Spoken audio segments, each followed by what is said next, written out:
We will defend these police officers. Listen to police officers' commands, listen to what we tell you, and just stop. The nation needs to realize that when we tell you to do something, do it. And if you're wrong, you're wrong. If you're right, then the courts will figure it out. We don't get to take the law, we enforce it. But at the end of the day, each and every member should go home safe. Sometimes the use of force is necessary.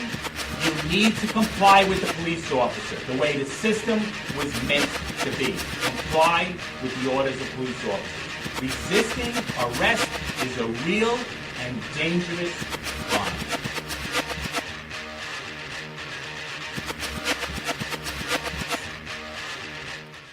Nonpartisan Liberty for All. I'm your host, Dave Bourne, and it is May 5th, 2016, Cinco de Mayo. So happy Cinco de Mayo to everybody out there celebrating.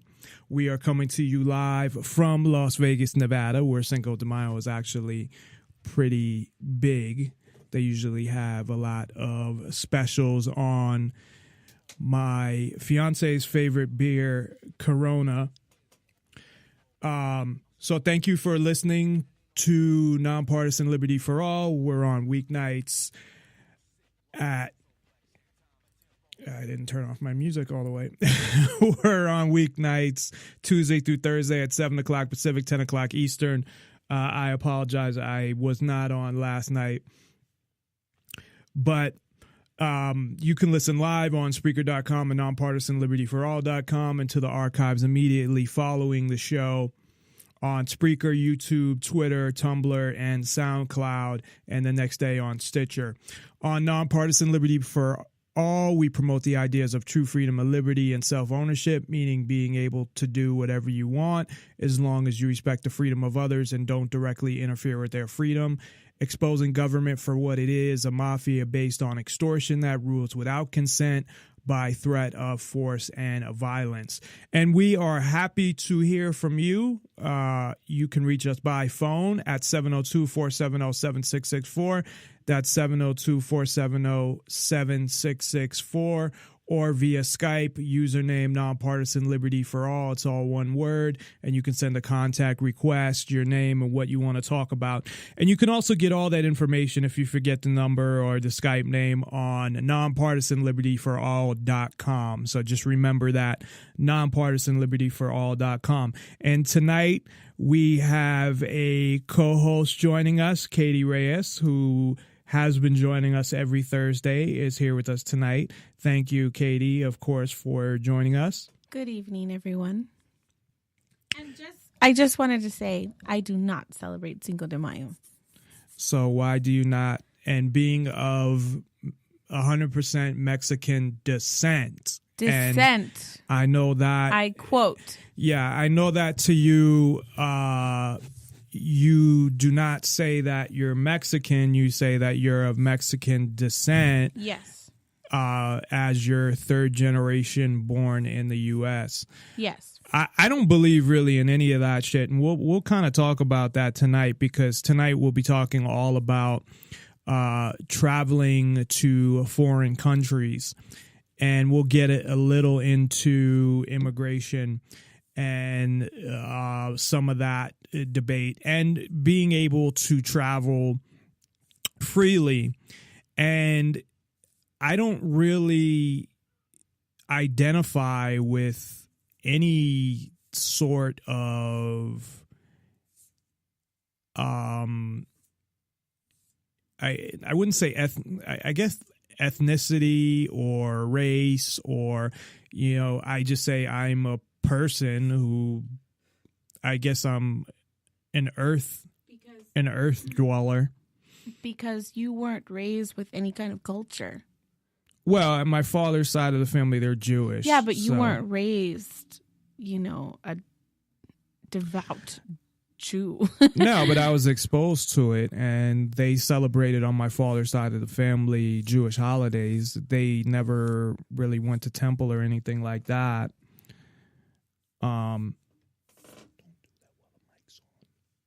But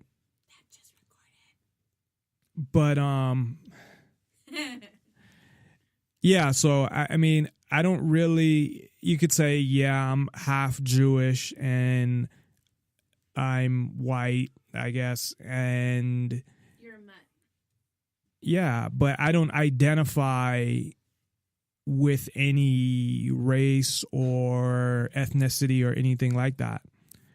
But again, you've brought this up before that you're not Mexican, you're an American of Mexican descent. Yes. Okay. I've been told so by native Well, Mexicans. Do you think that's why? Because you've been accused of being not Mexican enough because you don't speak Spanish? Of course. No, not because I don't speak Spanish. It has nothing to do with No, I mean, the reason why you feel that way, that you don't feel that you emphasize that you're of Mexican descent, is because you have a resentment towards the people that made fun of you or laughed at you because you can't speak Spanish. No. So it has nothing to do with that? No. Would you care for me to elaborate as to why I've come to this conclusion? Sure. If you stop doing your nails for a minute. Well, what else am I supposed to do while I sit here for 2 hours? While your mic is up, do not do your nails because it will pick it up. Okay, well, that's what I whispered if anybody caught that. But go ahead. 10 years ago, or I should say 11 years ago, I was working at Ross, and this coworker of mine asked me, "What are you?" You know, I always get that, "What are you?" Like, "Oh, I'm Mexican." Oh, and she would say in Spanish. She would say in Spanish. Now, I don't speak fluent Spanish. I understand a little. I speak very, very little. But all your family speaks Spanish. All my family speaks Spanish. Okay. Well, but not all of them. They live in El Paso. Not all. So. I can't say every single relative speaks Spanish because that's not true. I do have a cousin who's half Dutch, so she's technically European. Anyways. Yeah, but she's only half Mexican though, so that doesn't really count. But and she grew up in the Netherlands. Yeah, so she's technically European. You know, she can say, "Oh, I'm half Mexican descent." Okay. Anyways, so this woman, she's asking me in Spanish and I'm answering her in English. But, you know, she's like, you know, ¿qué eres or qué eras or whatever. However you say, "What are you?" in Spanish. And I say, "Oh, I'm Mexican." "Oh, ¿qué parte de México?" You know, "What part of Mexico are you from?" I'm like, "Well, I'm not from Mexico." "Pues entonces tú no eres, pues, you know, mexicana. And that means, well, in that case, you are not Mexican if you weren't born in Mexico. And I'm like, okay. So then, well, the thing is my mom used to have these arguments with Mexicans from Mexico as well. Because she used to say, you know, "Oh, I'm Mexican." And they're like, "No, if you're not born in Mexico, you're not Mexican." And she's like, well, what do you mean? What am I? "Well, you're of Mexican descent. You're Chicana." Chicana means someone either of Latin culture that was born in America. So my mom my mom does the same. My mom does it more of resentment as well. But I say that I'm of Mexican descent because it makes total sense.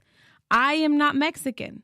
I was not born in Mexico. I am of Mexican descent. Do you know what it really means, though? It doesn't mean shit, because what it means is that governments who took borders and said, "This border, we declare our country," it's just a bunch of bullshit.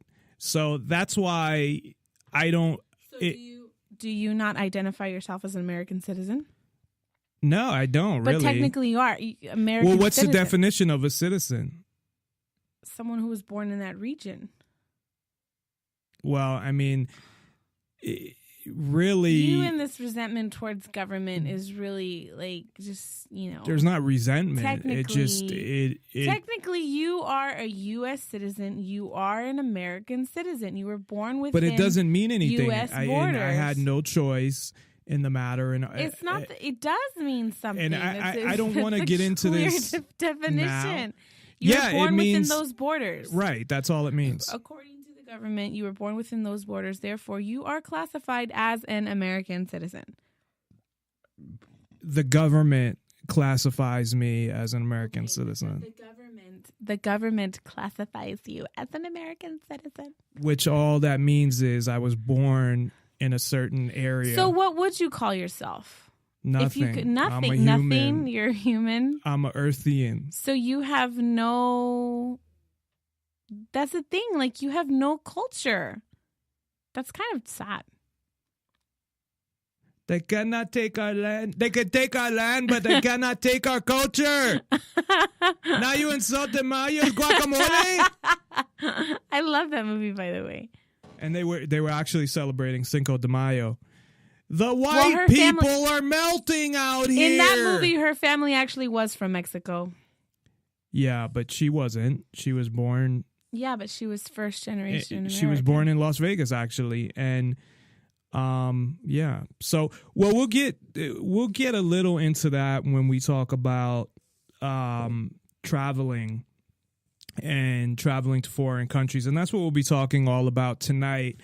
Is traveling to countries outside the U.S., from the U.S., what you have to go through, and all of the things related to that, such as financially, how you afford vacations, the different laws, the different customs, going through customs, which I mean, when I say customs in two different contexts, is customs meaning the customs of the country, and customs meaning the U.S. Customs Agency, who wants to search through all your shit and thinks you're bringing drugs into the country, passports, visas, all of that stuff we will be talking about. Oh, I'm sorry, what? And probably that file probably came up because your mic was up, but did you have something? No. Well, I mean, besides what I have to say later on in the show. Well, yeah, I mean, we'll get to that. Okay. But before we get to that, I want to talk about, there's two news stories I want to talk about that I had come across. That's why I didn't want to spend so much time at the beginning talking about other stuff, but it's fine. We may go a little bit over tonight, as I have shortened the show to 2 hours, but I've been going over most nights to at least 9:30 anyway, so which is fine. It still gives me enough time to get ready for bed and get to bed on time. But so there's two articles from the Free Thought Project, and one of them I'm really kind of shocked at, and I guess this happened, it's dated the 3rd, and actually I can't believe that she would say this, but I'm proud that she did. So Michelle Fiore, who's a Nevada assemblywoman here in the state of Nevada, and she I believe lives in Las Vegas. I had heard her on the radio before, and she came off badly, but that was on a totally different topic. But she has come out and said that if a cop points a gun at you, that you have the right to defend yourself. Essentially, what she has said, and this is what I've been saying essentially for a long time about being able to defend yourself against government agents, that you have the right to self-defense. It doesn't matter if it's a government agent. And legislators and politicians won't say anything like this. They usually just praise the police, never say anything negative about them. And, you know, the worst thing said about them, I think, was by the mayor of New York. And all he said was, oh, I'm going to have to talk to my son about being careful around the police because his son is half black. So that's really the only thing I've ever heard. Now, I'm not saying that it hasn't been said by politicians, but this is the only thing I'm aware of. That's so tragic, because that means that even who did you say was the mayor or the governor of New York? What? Even the mayor of New York. He is aware how police profile and. Well, it was in New York where it was during the Eric Garner was strangled by the police for supposedly before he was selling loose cigarettes, but that day he had just broken up a fight and he was strangled by the police. How long is this killed. going to go on where, government officials are going to totally ignore? I don't not everyone is in on the agenda here, or propaganda, as you call it. To me, they either are or they're too afraid to say something like that because they're afraid that they won't get votes and that the police will go after them, meaning that they will tell them not to vote for them and ruin their candidacy. And that's what they did to the mayor of New York. And he didn't even really say much. They all came out and criticized the mayor of New York. They had a whole press conference on him. They turned their back on him at a funeral. And that's all he said. And I'm not a fan of the mayor of New York. Don't get me wrong. But, I mean, he really didn't say much. And look what happened with him. Now, she's actually saying, hey, if a cop points a gun at you and your life is in danger, that you have the right to shoot, pull out your gun and defend yourself. And I'm surprised I haven't heard of this till today, and it's not all over the news. I mean, she is only an assemblywoman, but they don't want to give it any attention. I'm sorry? Because they don't want to give it any attention because then it'll spread. Maybe, but I think she's running for House of Representatives, so it might come up. And I'm sure locally, and I'll have to do some research, that the local police probably criticize the fuck out of her. Because this article is not a local article. I guess she did an interview. I'll play the clip because it's really quick. The interview is with our local CBS affiliate, Channel 8, and that's where she had said it. So I'm sure the police probably had a fucking press conference on it. Because she still is an assemblywoman. I mean, it doesn't, I don't know how hard it is to get elected to the Nevada Assembly. I mean, I had actually looked into that. And depending on your district, I mean, it doesn't take a lot of people to vote for you. But still, you're in the state government. And I even think on that level that shit is rigged. So in the Assembly, I think it's kind of fucked up. I can't name off the top of my head how many there are. I'm thinking there are 40, or maybe it's on the Senate. It's either 40 to 60, something like that. Different, and we're talking in a state of about 3 million people. So yeah, I'm sure she's gonna get a lot of shit. And if she has a debate, as I said, it said she's running for an open seat in the House. I'm not sure what seat that is, that she's going to get probably attacked for it, where I think she should be praised for it. And I do praise her for it. Although, as I said, the other stuff I had heard, I didn't agree with when I had heard her on a show. But she just came off badly. So I want to look more into other things and her other views and standpoints. But I totally agree with her on this. And the fact that she had the balls to come out and say it is even better. So I'll play the clip real quick and then we'll talk a little more about it. And then there's another story concerning the police as well. So, I mean, the BLM has definitely overreached. The spotlight was put on Nevada, and it was not, I have to tell you, the BLM, from all of the incidences that I've researched on them, they are nothing more. They've turned into a bureaucrat agency of terrorism. They terrorize Americans. First or Second Amendment right do we to point a weapon at a duly authorized law enforcement okay, officer so who's just out there doing understand. his job, No, right? no, understand. We would never, ever, I would never, ever point my firearm at anyone, including an officer of the law, unless they pointed their firearm at me. Now, once you point your firearm at me, I'm sorry, then it becomes self-defense. So whether you're a stranger, a bad guy, or an officer, and you you point your gun at me and you're going to shoot me, and I have to decide whether it's my life or your life, well, I choose. I guess it cut off at the end there that she said, I choose my life. So I totally agree with her, and I say it goes beyond that. It's any I guess, altercation that involves self-defense. I think it's anything that involves self-defense, that just because someone's a government agent doesn't mean you don't have the right to defend yourself and defend your life. And I totally agree with her on what she says, that, you know, I would never just point my gun at anybody.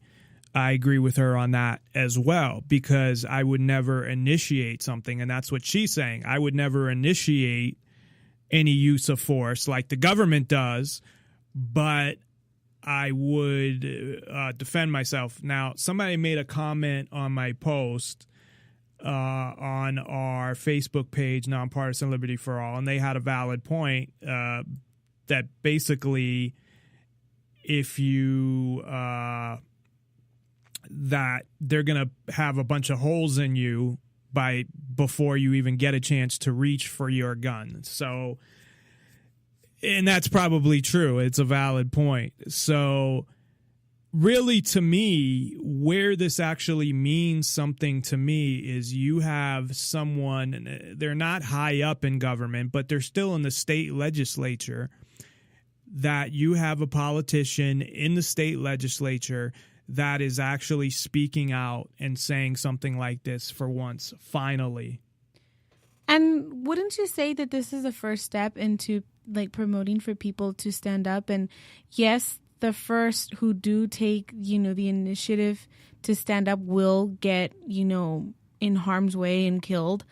But then the more it happens, the more people will retaliate, and then by then the police will back off, and they won't be so quick to just shoot someone because they'll be in fear of their life. Yep. But then that also means that, you know, being able to carry weapons has to be the norm or more common. Yep, I totally agree. I've said it before, and yeah, I totally agree with what you're saying. That essentially, if everybody said that, because supposedly there's the balance of power and separation of powers and the checks and balances, and what I have said is there'd only be checks and balances if all the people had enough weapons to stand up to the police or to the military if it was on the federal level. Other than that, the government is all together. They're like a big business that is all on the same side, looking to expand government and take more power and control over people's lives. So, yeah, and I had said the same thing. If everybody said, hey, look, we're going to defend ourselves. We're not going to attack anybody. We're not going to initiate any force on anybody. But if the police violate our rights and freedoms, not just a law that they write up and say, this is a law, so we can do whatever we want. No. If they violate people's rights and freedoms and they physically try to violate them, that you have the right to defend yourself. And yes, after a while, the first few people that did that, I believe would definitely get killed. But what would happen is after a while, the police, who I've heard from very good sources, the majority of them are punks. That's why they shoot so many people, because they're so scared. They're just scared little fucking punks, that after a while they would stop because they would be worried about getting killed, and they would know at the same time that they're doing the wrong thing. That's the whole point. It's not, you're not talking about criminals. You're talking about people that are just standing up for their own freedoms and rights and aren't doing anything wrong. And you take a police officer thinking to himself, if it got to that point, okay, am I going to get in a gunfight with this person or a altercation with this person, or am I just going to not violate their rights and then nothing will happen? To me, that's an easy decision. I just won't violate their rights. So, yeah, I don't know that it's going to make a difference because there's so many other things that are going on a federal level. But I think this is a huge thing because, and I guess kind of what you said, it might be the case. They might be trying to ignore it, to downplay it so people don't hear about it because they don't want ideas like that getting out. So that may be the case. However, their ego when it comes to the police, and they're so cocky that I just can't see at least the Las Vegas police ignoring it. I can see it being ignored on a federal level, but I don't know. I'll have to look and see what is out there and what's been posted and online, and if there's articles out there, and if I doubt that any national media covered it as of this point. Now, if she is the nominee for the House of the Representatives or actually gets elected, then things might change. And I would say for people to vote for her just on that basic principle alone, that she'll be able to say that nationally and it will be heard if she was elected to the House of Representatives. So on that principle alone, I would say vote for her because to me, that is important. The fact that people have that freedom. Now, on the same side, I don't know where she comes down on drugs. She could be somebody who's against drugs, but then she's, talking about freedom over here, but you don't own yourself. But obviously, if you have the right to defend yourself, that's part of self-ownership as well. So we'll see. I'll definitely over the weekend see where this has come up and who's talked about it, what news outlets have talked about it, and we will give an update on Tuesday and maybe talk about it a little more as well, because I think this is a huge thing and I think it's a positive thing. And because I talked about this earlier this week on Tuesday, because yesterday we didn't do a show, but that one of the most important things is getting out the information and hearts and minds. That's what I guess the saying that everybody uses, the getting everybody's hearts and minds, their hearts meaning that they're into it that way on an emotional level, but they're also aware of it on an intellectual level, that it's all lies, it's all bullshit, all of these things that people need to be aware of. And something like this is one of those things. So I think it's great that she said it. I hope she doesn't back down from it. And I'll definitely send her an email giving my support, no doubt, and even ask her to come on the show. Now, she may think that my show is too small for her to come on, and I wouldn't blame her, to be honest, but I will definitely send her an email asking her to come on the show and telling her that I support her 100% in her comments, and hope that she will continue to bring that up anytime the topic of guns comes up. She's been a big advocate for guns. She wanted in the state of Nevada a bill passed that she sponsored or co-wrote or wrote, where you could carry guns on schools. And she was the one who was going around letting people know about the girl at University of Nevada, Reno, who had a permit to carry, but because she couldn't carry on campus, didn't carry, because the people that obey the laws are, of course, the law-abiding gun owners actually obey the laws, not the criminals. And she was raped. And if she would have had her gun, she probably wouldn't have been raped.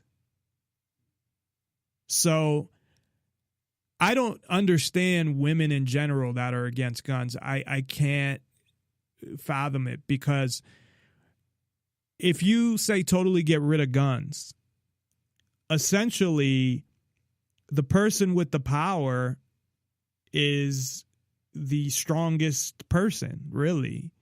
And in general, you could have groups of people, I guess, and then, or, there are other weapons like stun guns and pepper spray and stuff like that. But they're not as powerful. But women are at a total disadvantage, because the majority of women, and women in general, are a lot smaller than men.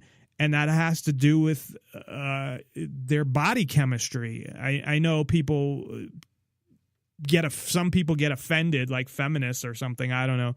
But women have more estrogen and a small amount of testosterone, so they don't build the type of muscle that men do. And that wouldn't really be too attractive anyway.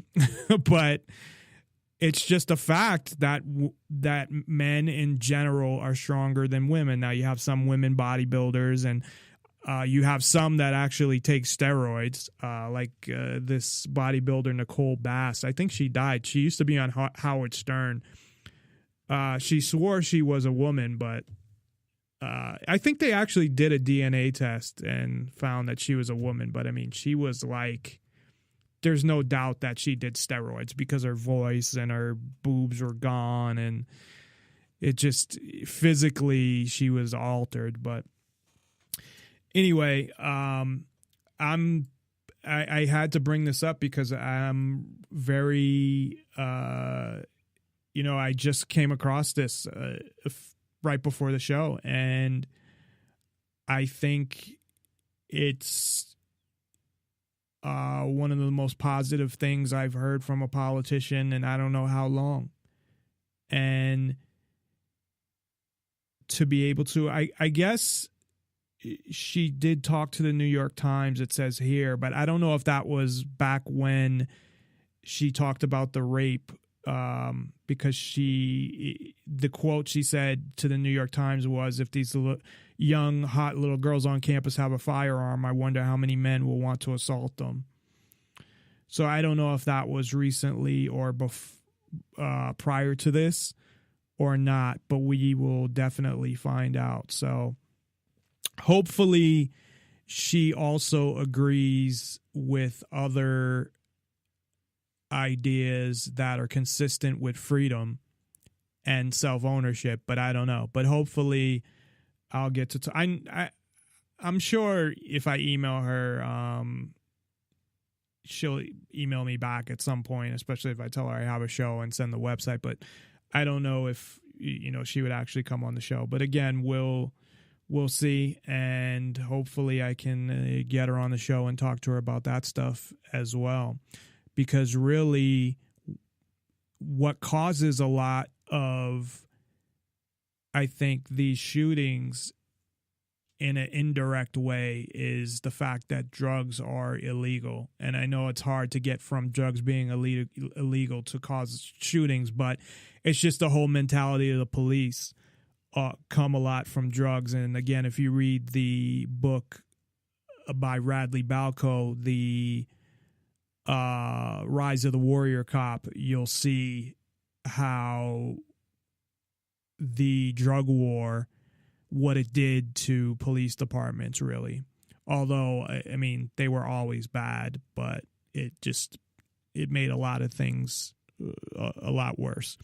So there's one other article I want to talk about related to the police as well, that I don't know how I feel about this. And Katie, you can give me your opinion after we go through it, because I want to see what you think. So I guess they've already done this in Gloucester, Massachusetts, which is surprising because I'm originally from the Boston area. I escaped 15 years ago, luckily, but I'm surprised I didn't hear from somebody I know there that this is what they were doing, because it says the program that's being adopted comes from Gloucester, Mass, which is like Western Massachusetts, but This is in Covington, Louisiana. So I guess Louisiana is one of the worst places when it comes to the ratio of people in jail, the population, the people in jail. I think 1 in 14 black males are in jail, and in general, 1 out of 86 people. Louisiana is pretty bad crime-wise. However, how much of that is drugs is probably the majority. So if you take that out, it probably wouldn't be that bad. So on Monday, the chief of the Covington, Louisiana Police Department, and I guess he was joined by a bunch of other police departments. They named them about 5 or 6, by one of the district attorneys, by a mayor of Covington City, or of Covington. They should have put a comma there. By some city council members, a public defender, and some judges, that maybe I better just read this, what he had said, and then the program. And I don't think this goes nearly far enough, and I don't like the way that they kind of view the issue, but it's a start, I guess. He says, throughout my career, I have watched the devastation that occurs when individuals become addicted to drugs. This addiction has ranged from cocaine to alcohol. Our profession seemed to address those suffering from addiction by arresting them and placing them in jail. We believe it is time to change the way we do business. We think we should give those suffering from addiction the help they need instead of handcuffs. It is time to treat addiction as a disease and not a crime. And I've heard some people say that before, to treat it more as a disease. But not everybody that does drugs is addicted to drugs. In fact, I believe, and they don't have, I don't know how they could have statistics on this, because most drug use is hidden and people would lie, and it's not. Make a comment? And it's not something, just one second, that you could really track. But go ahead. I don't really agree with the whole disease part. I will agree on the addiction part, because, for example, let's say like sugar or, eating badly. I look at that as can be an addiction, because not a lot of people can just stop eating, for example, sugar. Like, I really do think people can have an addiction to sugar. Now, you're right about... Are you trying to say I have an addiction to sugar? No, I have an addiction to sugar. Your body becomes so dependent on the sugar. I think I did at one point. It's very hard to stop. Sorry, not to interrupt. Now, sugar isn't illegal, but it is a problem. For example, me. Now, I do try, and like any addiction or whatever you feel that you have an addiction to, it's all in the mind of wanting to stop. Now, some people, the body does become dependent on it. That's why it can be so hard to stop. Some of it can be mental. Now, for me, I can't pinpoint whether my body is addicted or just my mental habit, but I do think it's both, because, your body does become so dependent on this substance that it's hard to just stop cold turkey. Like myself, in order to cut down on sugar, I have to start off slowly, and then I can slowly.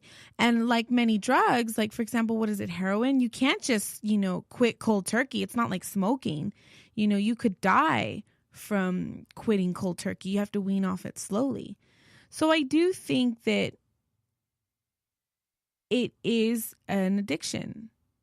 Drug use. Oh, I thought you said at first you don't think it's an addiction. No, I think it can be. In most cases, it can be. What I was saying was that it definitely can be an addiction, and there are people that are addicted to drugs. What I was saying, though, is that there are a lot of people that use drugs that aren't addicted. Oh yeah, that for sure. So I don't know if that's what you were responding to, and you kind of misinterpreted what I was. What I was trying to say is more often than not, people have a drug addiction. Yeah, I think you have your recreational users Exactly. or once in a while, but I think, more often than not, people, I think, are prone to getting addiction. I disagree. I think it's the other way around, that you do have a lot of people that are addicted. You may have 50-50, and then you have a lot of recreational users that aren't addicted. But either way, so I agree. I wasn't saying that people aren't addicted to drugs. I think a lot of people are addicted, but I think there's a lot of people that are functional drug users, and it's not a problem. And it's only a problem because it's illegal. And I've talked about that before. If it wasn't illegal, I don't think it would be a problem for them because of the money that they have to pay. And of course, the being able to get it and then possibly getting caught and then not knowing what you're getting and all of these things. So I think there's a lot of people that's why it's a problem for them, and that you do have a lot of recreational drug users, but you do have people that are addicted. But I think there's more recreational drug users, or maybe not recreational, but functioning drug users, people where it's not a problem in their lives, or it's only a problem because of it being illegal, like I said. So there was a guy who actually got a life sentence for possessing 2 pounds of cannabis because of their drug laws, that it was like the third time he was caught. And the other 2 times he couldn't even get jail sentences, like it wasn't even bad enough. But because he had 3 prior convictions, he got a life sentence, which is insane. So this is what their answer to it is, that they took, I guess, from this other place. The program is, I don't know if it's blocking where it had actually said this, but what they want people to do. Oh, okay, this is what he said. We encourage you to seek help. You will not be charged with a crime. We will not ask where you got the drugs from. We will connect you with programs that will give you the help you need. We would rather you spend 6 months in a treatment program than 6 months in jail. We want to keep you out of the criminal justice system. But it sounds like to me, because it didn't really address if they caught somebody with drugs. It kind of says, okay, if you go to the police, even if you bring them your drugs, that they'll put you in a treatment program. It doesn't really talk about what happens if they catch you with drugs. And if you're somebody, and this is what I'm saying about, not being an addict.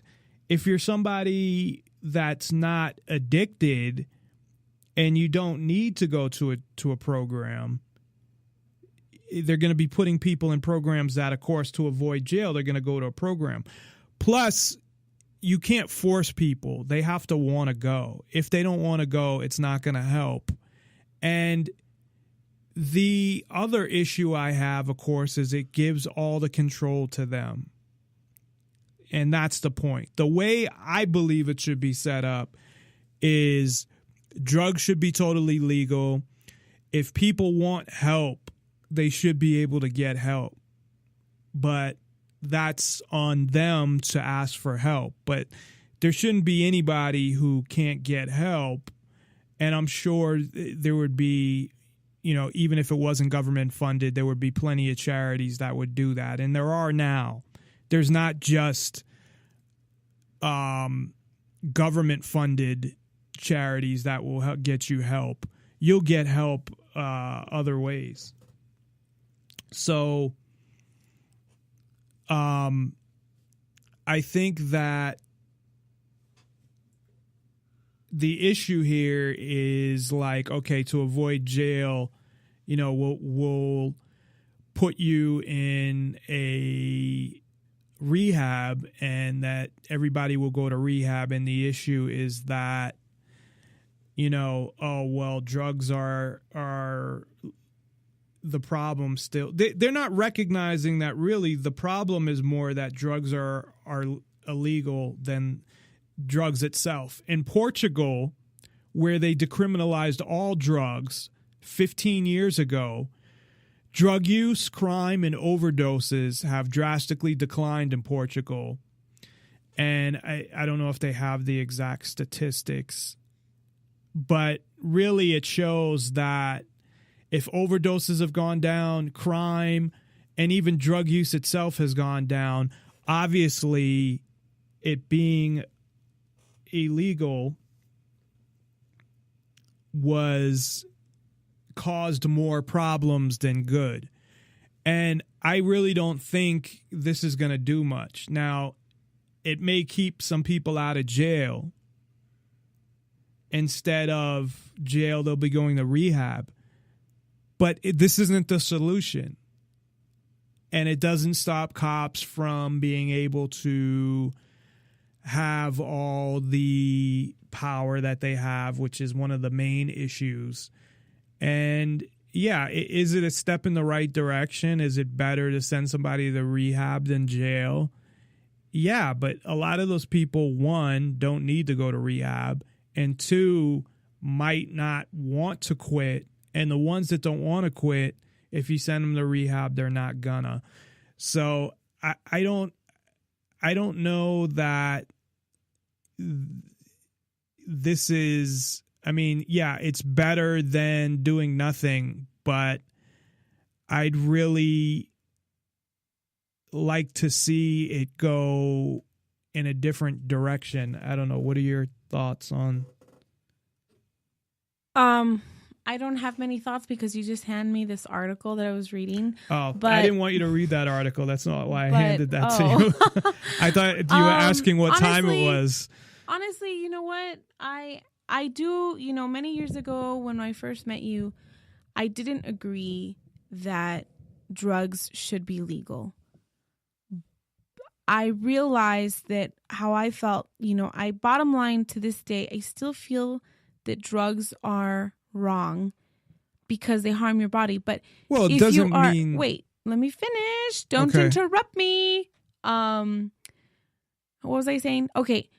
I do feel that, you know, they are harm to your body. And if you do them, you're harming your body. But if you choose to do them, you know, just be wise to do them responsibly. You know, of course, don't do drugs that, you know, give you nothing in return. You know, even though, for example, alcohol, it's legal. It's one of the oldest drugs in the world. It does nothing for you health beneficial wise. However, it's a mood stimulator.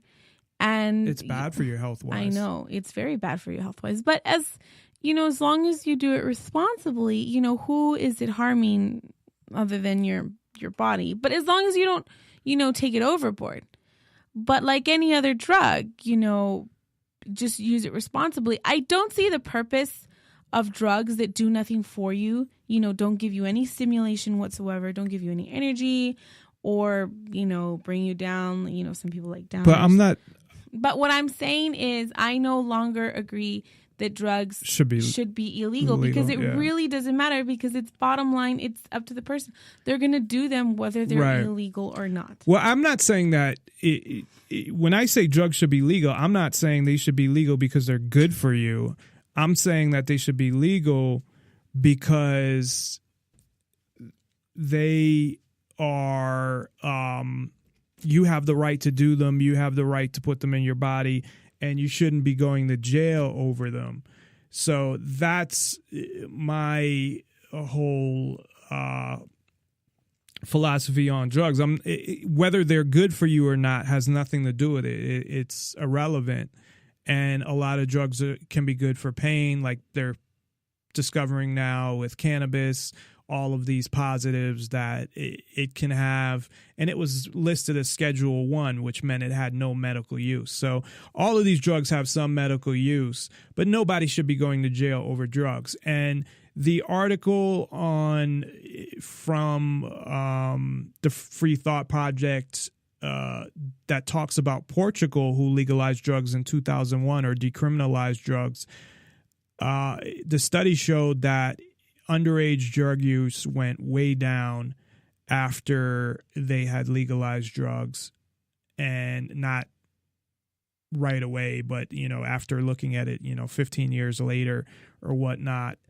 So in general, you have an example of a country who did legalize drugs, and all of the things that the statistics tell you now, how it doesn't work to do this or this or this, all of these things. And this is what I was saying a couple nights ago, I believe, that not only should drugs be legalized because it's your right to do them and your right to put what you want in your body as a human right. As when you're born with these rights to put what you want in your body. But the statistics will also show you that nothing they've been doing has been working.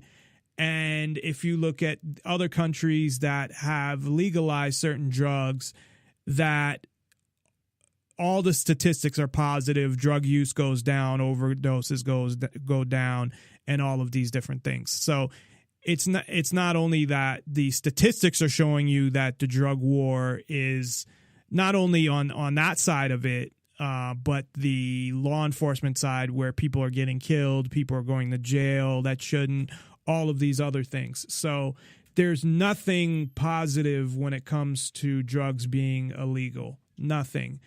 Any study you want to look at or anything you want to look at associated with it.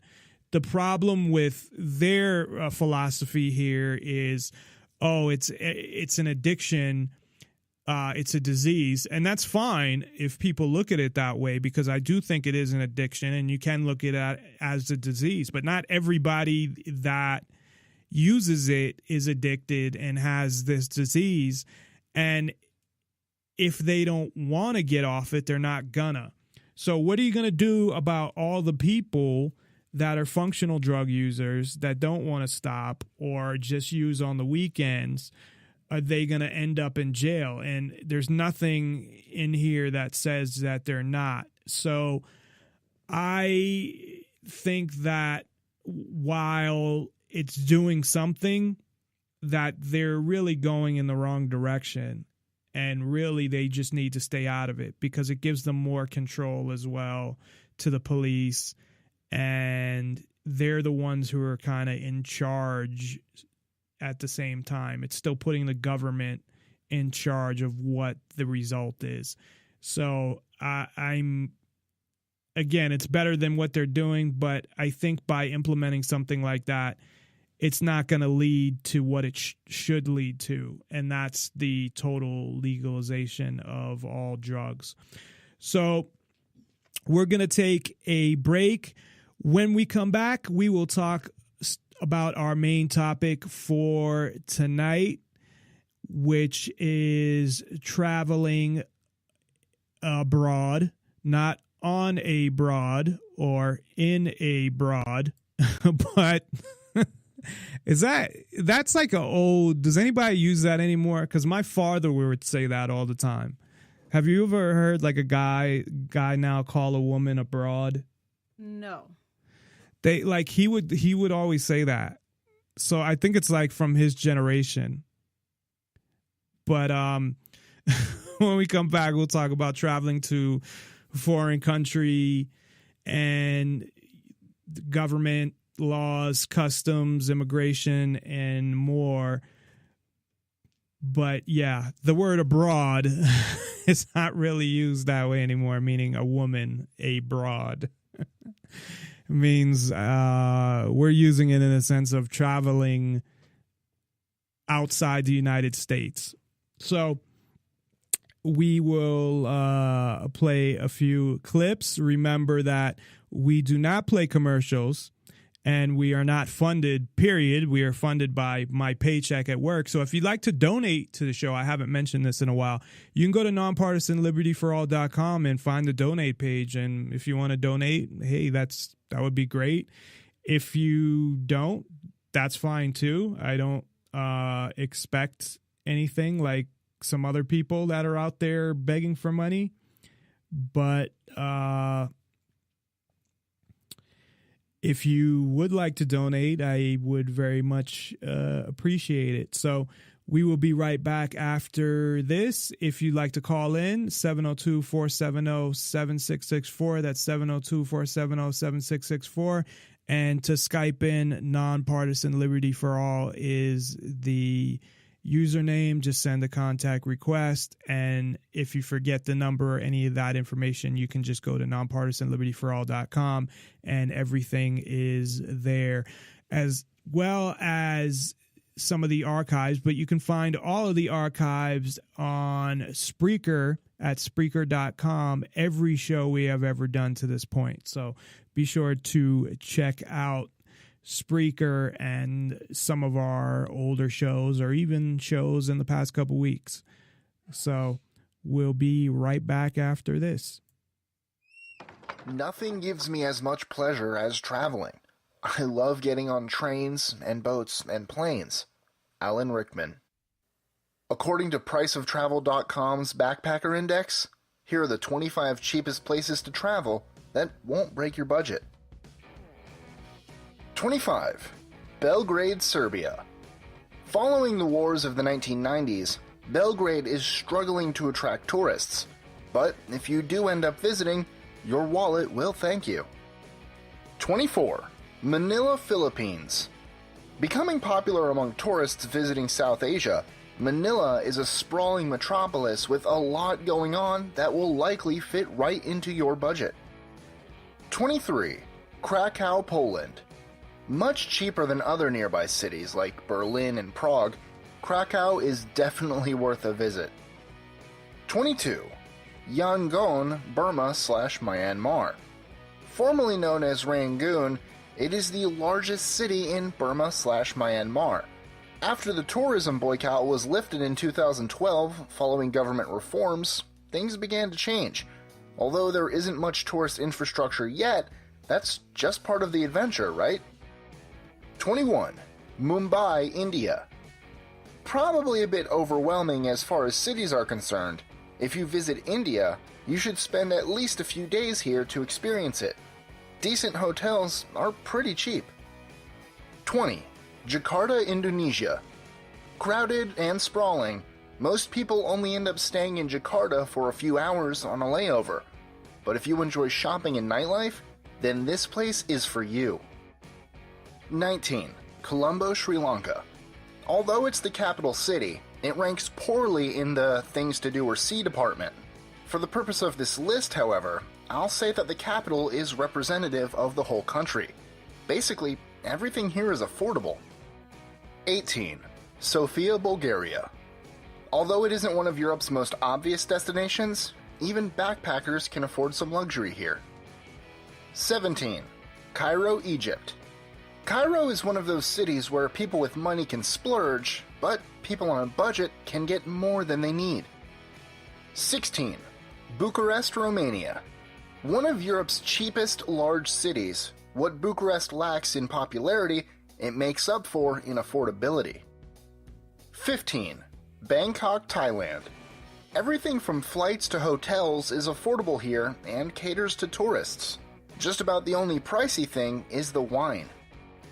14. Phnom Penh, Cambodia. Although it's generally more expensive than Vietnam and more akin to Thailand, Phnom Penh will still seem extremely cheap to visitors. 13. Luang Prabang, Lao People's Democratic Republic. With a reputation as one of Southeast Asia's most charming cities, Luang Prabang is also the country's top tourist destination. 12. Hoi An, Vietnam. Definitely worth a visit thanks to numerous nearby sites. Hotels and food can still be found for a bargain. 11. Quito, Ecuador. Known for its high altitude and pleasant weather, Quito is a popular stop for tourists traveling around South America. 10. La Paz, Bolivia. Known as the world's highest capital city, de facto, La Paz has been historically harder for tourists to access due to being high in the Andes, like Quito, but lately it has proven itself as an excellent spot for a budget vacation. 9. Delhi, India. Although it's probably a better idea to spend time in smaller and more interesting cities, by international standards, Delhi is still quite cheap. Hey everybody! I'm sorry if I look like a ghost today. I can tell I do. The sun is kind of bright today, you know, as it generally is being the sun. Now, this week I was going to talk about greyhound coaches out here in Australia. However, I'm going to postpone that for a couple of reasons. So that will be coming to you as soon as possible, and I'm very excited about filming that, but I've got a little something up my sleeve that I'm trying to prepare for you guys for that video. So today, I'm going to talk about how you can carry your money abroad, because it is such a common question that I am getting. So I'm going to run through some of the things that you can do. Keep your money safe. Your first option is basically using your debit or credit card from home whilst you're abroad. However, by using your home card abroad, you're obviously going to incur fees. And if you're going on a long trip, you want to save as much money as possible, and it's not going to give you a very good exchange rate. However, transferring money into a foreign account is also really expensive. They are going to charge you a huge transfer fee to get your money from one account to another. So there is another option, and it's a pretty cool option, but it obviously does have its downfalls. You can get a travel cash card.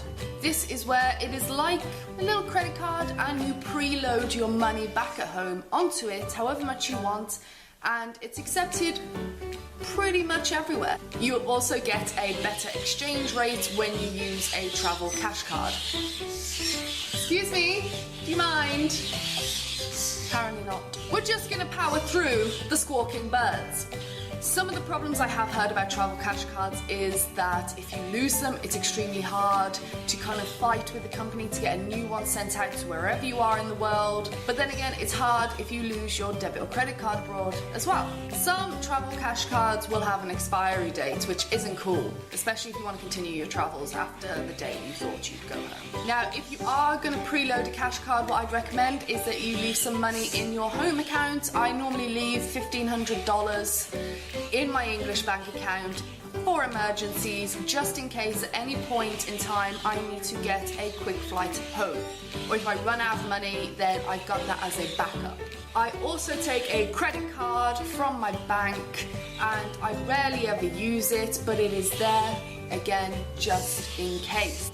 If you're coming abroad to work, for example in Australia on a working holiday visa, then when you get here and you set up your own bank account, what I did, which probably wasn't the smartest thing, but it didn't actually cost me much in the long term, is use my English card up until I got a job and got my bank account, and then you live off your earnings out here and then not touch your English account. Of course, there's going to be time when you're not in work and you kind of have to delve into your English bank account for a little while to keep you going, which is horrible. Driving me insane. Do you remember back in the day when we used to have traveller's checks? Now, if you're really young, you may not remember them, and they've like almost completely died out now, but they used to be a great way.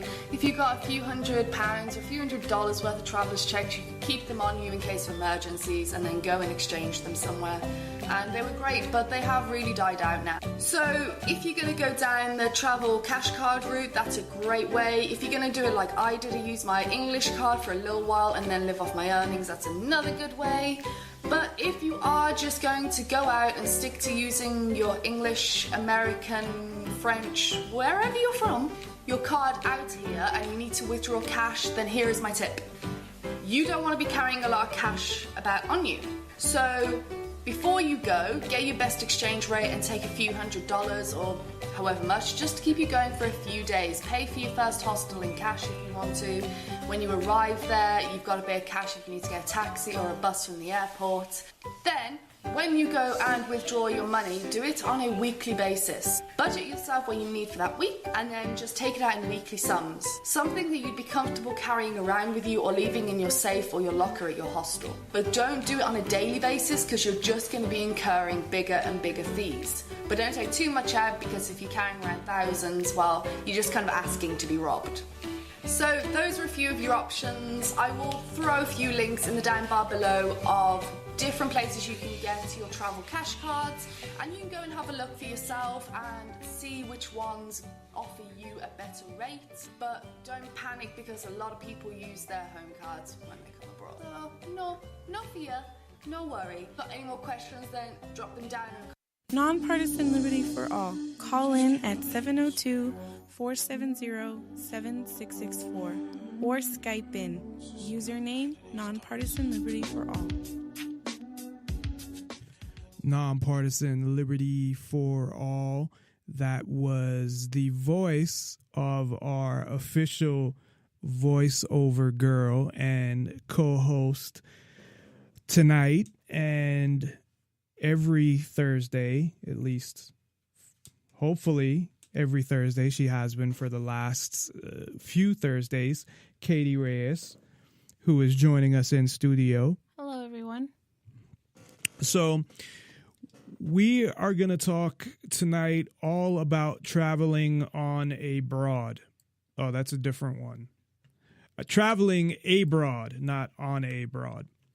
So, and now my computer just got messed up. Okay. So kind of how this came up is Katie wants to travel. She's always been wanting to travel. I guess, I mean, besides France, are there other specific countries that, I know Paris was a big one, but were there other specific countries that you want to go to? Italy, Athens. Athens is a city. Oh, okay. Italy. And Greece. Yeah. Okay, Greece. So Greece, Italy, the UK. So Europe, basically. Australia. Okay, Japan. So, okay, I think we got enough there. So based on that, I mean, you might need some of these travel tips to save money. So what I want to start with is more at the beginning, and then I want to get into some of the negatives, of course, and how the government comes into it along with laws and things like that. So right now, I mean, they've even got to the point where with the U.S., you used to be able to go to Mexico and Canada with a license. Now you even need a passport. So they've gotten stricter, and I would think that they will continue to get stricter.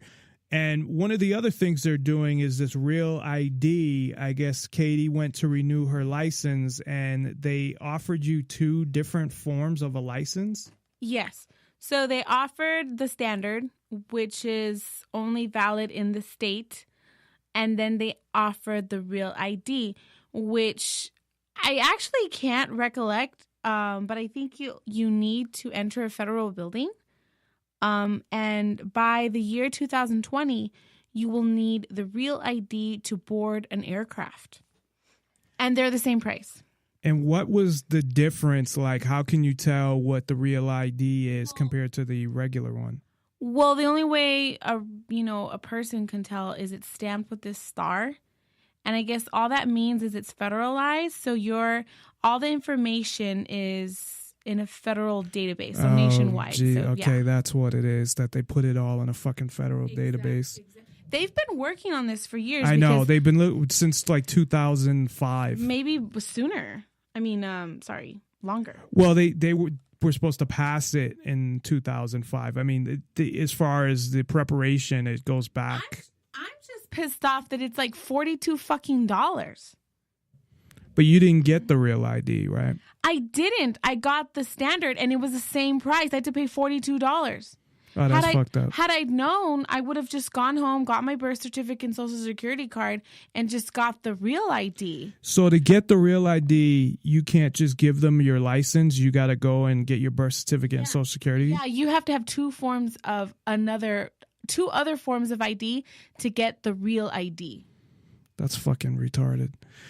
Okay, so, well, what happens after 2020? They won't make the regular standard IDs anymore? That I'm not positive. All I know is they just said you won't be able to board an aircraft, like a plane, and you won't be able to enter a federal building. So I guess if you have a passport, it doesn't matter. yeah, that's another thing. I was thinking to myself, I'll just get a damn passport. Because I had read, when I was doing research for this, that if your passport is less than 15 years old, that I guess it doesn't matter if it's expired, that you can get another passport by mail. So I can get another. That I don't know. Well, that's what it said. So my passport I got in 2003. So I still it's 13 years old. So I can still get another passport by mail. You should just renew it right away. You should get one already. Because then you won't have to. I kind of don't want one. No, you should. It's fucked up because you can't go anywhere. Because of your work. What if you have to travel and then you have to go get another license and pay? Well, I don't know that I'll You're have already to. in the system, so what does it even matter? I guess, but anyway, so speaking of passports, obviously to travel to any country, and this is kind of how the system is based. It's all based on tracking you via passport. And I don't even know who came up with the passport system because every country they look similar even. Like some of them are just different colors. Like I saw one that was like red, and the passport that I have, I don't know if all. I think England, the UK is red. Yeah. The US one that I have is like navy blue, and I don't. Canada's is navy blue. Mexico's is green. I love the way it looks. It's navy. Yeah, it's the same. So to travel to any country, you need at least a passport. And there are certain countries where they make deals where you can automatically go 90 days. And the U.S. has the same thing. So there's certain countries that people can come here for 90 days without a visa, because some countries you don't just need a passport. You also need a visa. Passport will get you like out of the country, but it's not going to get you, for a lot of countries, the ability to stay in a country. So, I mean, if you think about it, and this is where the whole immigration thing comes in. I mean, how can governments tell you where you can go and where you can't go? And that's where I have the issue, obviously, with immigration, is that you need the government's permission. You not only need the other country, but you need the United States permission to leave, essentially, because they can revoke your passport or not give you one. And there was a law that, I don't know if they passed this law, but I believe they did. But it was out there where if you owe a certain amount in taxes, they take away your passport until you pay them. Wow, I've never heard of that. I don't know if it got passed or not, but it was out there. So essentially, if they take away or revoke your passport, you can't go anywhere unless you go like to an island. No country will admit you without a passport, and that's minimum. So depending on the country, like I said, they have agreements between different countries, have agreements with. They really want their money. Because of visas? No, because of taxes. No, because you I'm could saying, try to escape the country and then never pay. What are you talking about? Because you said they'll revoke your passport. You know, if you owe back taxes. It's not a.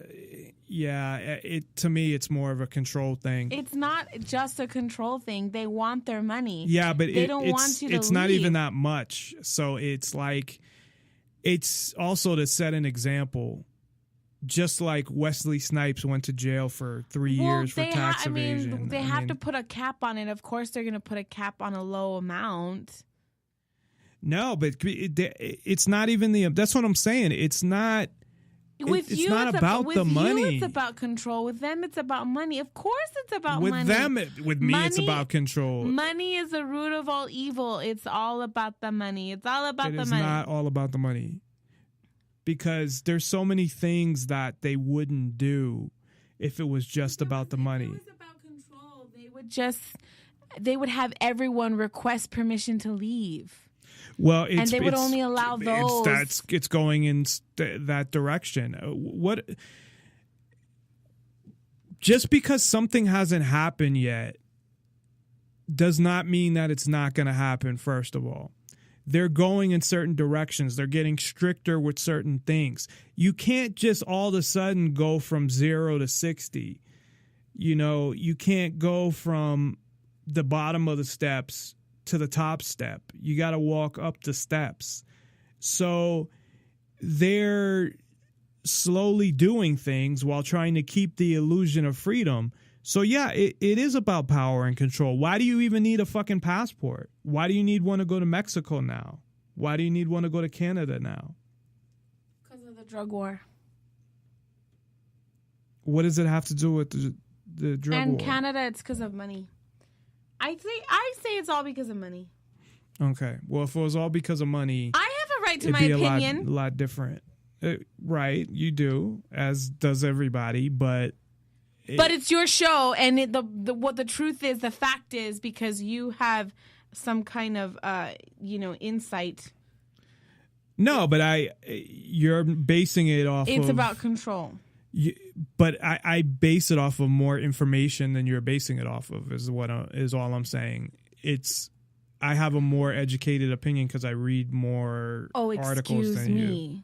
Well, no, it's just because I read. If you read the same things, then I think that you just have this complex about everything resorts to control.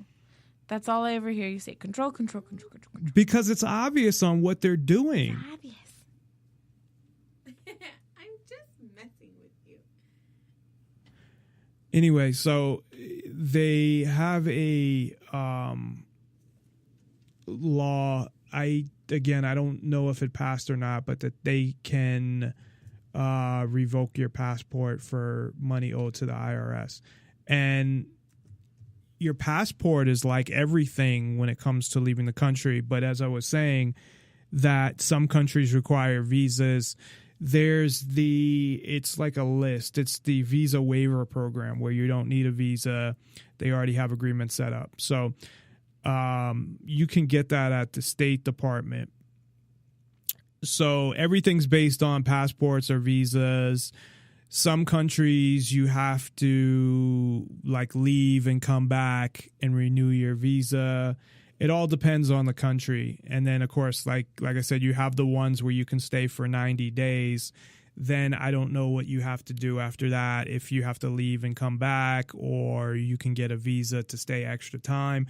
It all depends on the country. Every country has their own laws and rules. But when it comes down to it, again, I don't believe, what right does a government have to claim on public property to say that you need their permission to step on that property or be within certain borders? And I don't think they have any right. I don't think there should be any laws regarding that and needing passports or needing anything. So it's all about being able to identify people and track them and control them. And we'll get more into that when we get into customs too and what they're able to do. So one of the things that Katie kind of brought up, and this is more of a, I guess, fun topic or fun aspect or part of the traveling to foreign countries to talk about than most of the things, but is how you going to afford it. So Katie wanted to go to 20 countries or something. So you have people that's what they do, that they travel all around the country. They're not rich. All around the world. They're not rich. They're not, independently wealthy or have parents that are independently wealthy. There's a lot of different ways they can save money. So there's certain countries that are, of course, a lot cheaper than others. So you can go to some of the cheaper countries. But there's also things like there's websites, and I never heard of these before, like there's couch surfing websites. Have you ever heard of couch surfing? No, I have not. So what that means, and this is what you'd probably have to do. So you'd go online and you'd find somebody in another country who wants to host a couch surfer, and you'd stay on their couch. And what they'd get out of it is just maybe you'd help them clean, or I don't think for most of them you have to really do anything. It's just they want to help out and hear about the country you're coming from and your travel stories and whatever. I saw something on Facebook where this guy, he took out a student loan, and instead of going to school, he took a trip for him and his girlfriend to some island. I can't remember what it was. I think that's technically illegal, but the only thing I remember is his girlfriend had a nice ass, and I said to myself, damn, if I had a girlfriend who had an ass like that, I'd do the same thing. So you're a lesbian now? I'm not a lesbian. Did you just turn into a lesbian in the past? I can admire and appreciate a woman's nice ass. Oh, so you look at women's asses now? Of course I do. I always have. I can appreciate the beauty in a woman. Okay, but so would you ever couch surf to travel to another country? No. That's weird. What about, so there's a number of things, and there's hostels, which is, from what I understand, you get a room, but you share pretty much everything else. It's like a dormitory. But because of that fucking movie Hostel, that's all I think of when when I think of hostels is that movie. Would you? I don't remember that movie. Well, that was where like what they did was they hired people to find people for them. So it was people would pay millions of dollars to have an experience where they could kill somebody. And they paid like college kids to find other kids and bring them to them that they could use to kill. And they got them from the hostels. They all stayed at the hostels. Oh, I never saw that. It was the original Jay Hernandez was in it. I think that's his name. Anyway, it was kind of a sick movie. I had it on once, and you said turn it off because it was too like bloody and nasty and stuff. So another way is house sitting, where that sounds like would you do that? Like somebody went out of town or something, and you would just stay at their house and watch it, feed their animals. I would only do that if I had someone with me. So would that be something, and we'll get into this too, like, do you have any fear of traveling to foreign countries? I do. I honestly, some countries that as beautiful as they look, I would never want to travel to some remote island unless it was like Hawaii or the Caribbean. Well, I went to St. Martin or the Caribbean by myself. But where's St. Martin? It's in the Caribbean. Okay. Yeah, I would But that was for work, so. Yeah, like I would go somewhere, wherever it was very civilized. If it wasn't civilized, hell to the no. That's why I want to go to like, countries that are like us, like Italy, France, the UK, a place where it's more civilized. Because I know you have this thing about weapons because bottom line, you just want to be able to protect yourself. We'll talk about that. And you're always later. Like, what if? And you tell me, well, what if? There's always what ifs. We'll talk about that a little later. Maybe you shouldn't, next time, maybe you shouldn't drink during the... You said I could. I know, so but what? I don't want you to get I make drunk. a valid point. I'm not belligerently drunk. But we'll talk about that a little later because I have a whole section of safety and ways to keep yourself safe. But so from a financial standpoint, some of the things they mentioned, other things was house sitting. There was like you do a job and they give you a place to stay, like something like that. Yeah. And there's websites where you can do that. They have people, if you need a place to stay that rent rooms, like for example, you and I, we could put something on like Craigslist or whatever. We could rent a room out, for someone who's traveling for way less than what a hotel would charge. Right. They do all of that stuff. But there's also jobs where you work essentially for a place to stay. And stuff like that. So there's a lot of ways, like there's so many videos on YouTube of all the cheap ways that you can travel. And they talk about, depending on the country, like one of the guys who has traveled to about 20 countries had said, well, in this country, I spend $10 US a day. In this country, it costs me like 20. It all depends where you go. But most of the countries I think that you're talking about are more Western countries that the cost of living is pretty much the same as like the U.S. or close to it.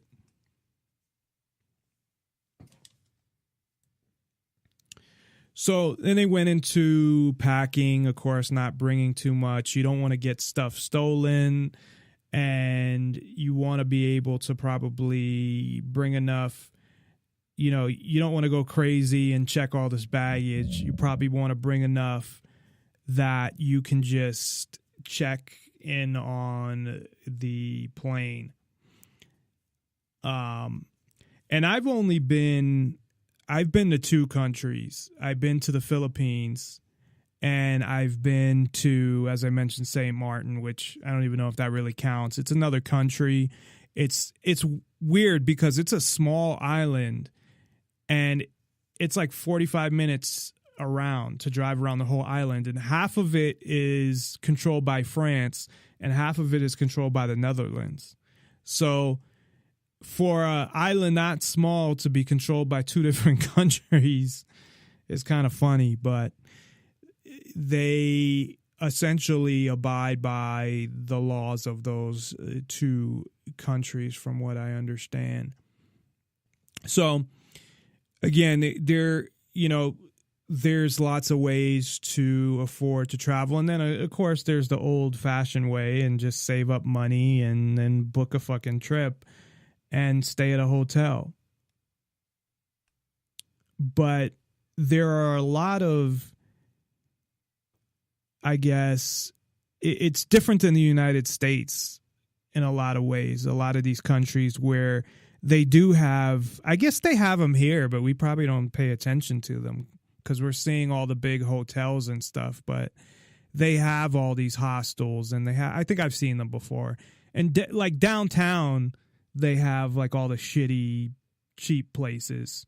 But I've never heard of couch surfing till today. Was the first time I heard of couch surfing, where on this website you can either register as a surfer or surfee, meaning that you can have somebody stay on your couch or you can stay on their couch. So, of course, when you travel, you have to go through customs, and you have to go through customs in the country. I don't remember going through anything when I was leaving. And you've been to a couple countries as well, the Netherlands, and what was the other country? Belgium. And Belgium. So do you remember when you leave, and it's been a while, but it was after 9/11. But I don't think when you leave the U.S. you have to go through anything, like go through any type of customs or anything like that. It's when you come back. Yeah. And then when you're entering into the other country, So you have to, in customs, like, especially when you come to the United States, it seems like they're worse than any other country, but they can search your bags. They'll ask you all these questions like, what are you doing here? What's the purpose of your trip? You have to give the local address. You have to tell them how much money you're bringing into the country, how long you're staying. They might ask for your return flight ticket. And I know on the way back into the United States was a lot more strict than going into the other countries. I don't know what your experience was. For you, it was a long time ago, so I'm sure things have changed a lot. I think they do profile. I don't know how. I honestly don't know how it works because we didn't get randomly selected. But they would tend. You all have to go through customs. Yeah, they tend to randomly select people. They always profile people who have a lot of luggage. What do you mean randomly select? Like who to search and who? Yeah. But you still have to go through and like talk to the customs agent. I was too young to remember. If you would want to ask, it would have to be someone like my mom. So when I came back, of course, everybody has to go through. And you have to talk to the customs agent, and they ask if you have anything to declare. I'm like, yeah, you're an asshole. No, they're just doing their job. Jeez. Yeah, I know. That's what they all say.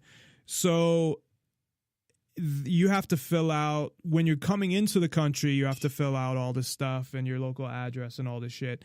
And when you come back, they ask, what was the purpose of your trip? Why did you go there? They may search your bags. They may not. They can ask you basically any question. It's very evasive or invasive, like how they get all into your business. Really. And not really. I mean, yeah, they ask you those questions. For you, it was like but you a long time ago. You just go through the motions. Like, well, what were your reasons? Oh, vacation. What did you do? Oh, I just hung out. Like, how about none of your fucking business? But you take it so personal. Like, you just, oh my God, you just because go to the extreme. It really isn't any of their business. You should be able to travel freely. So can you say no comment? No, you have to tell them. They can hold you. What will happen is if you don't satisfy their answers, they'll fucking like hold you. And I saw this video where... So why can't you just say business, leisure? Just one word. Yeah, I mean, you can... That's what you want to do. You want to keep your answers like as brief as possible. But what I'm saying is if you don't satisfy their questions, I mean, they can hold you. But I saw this video where...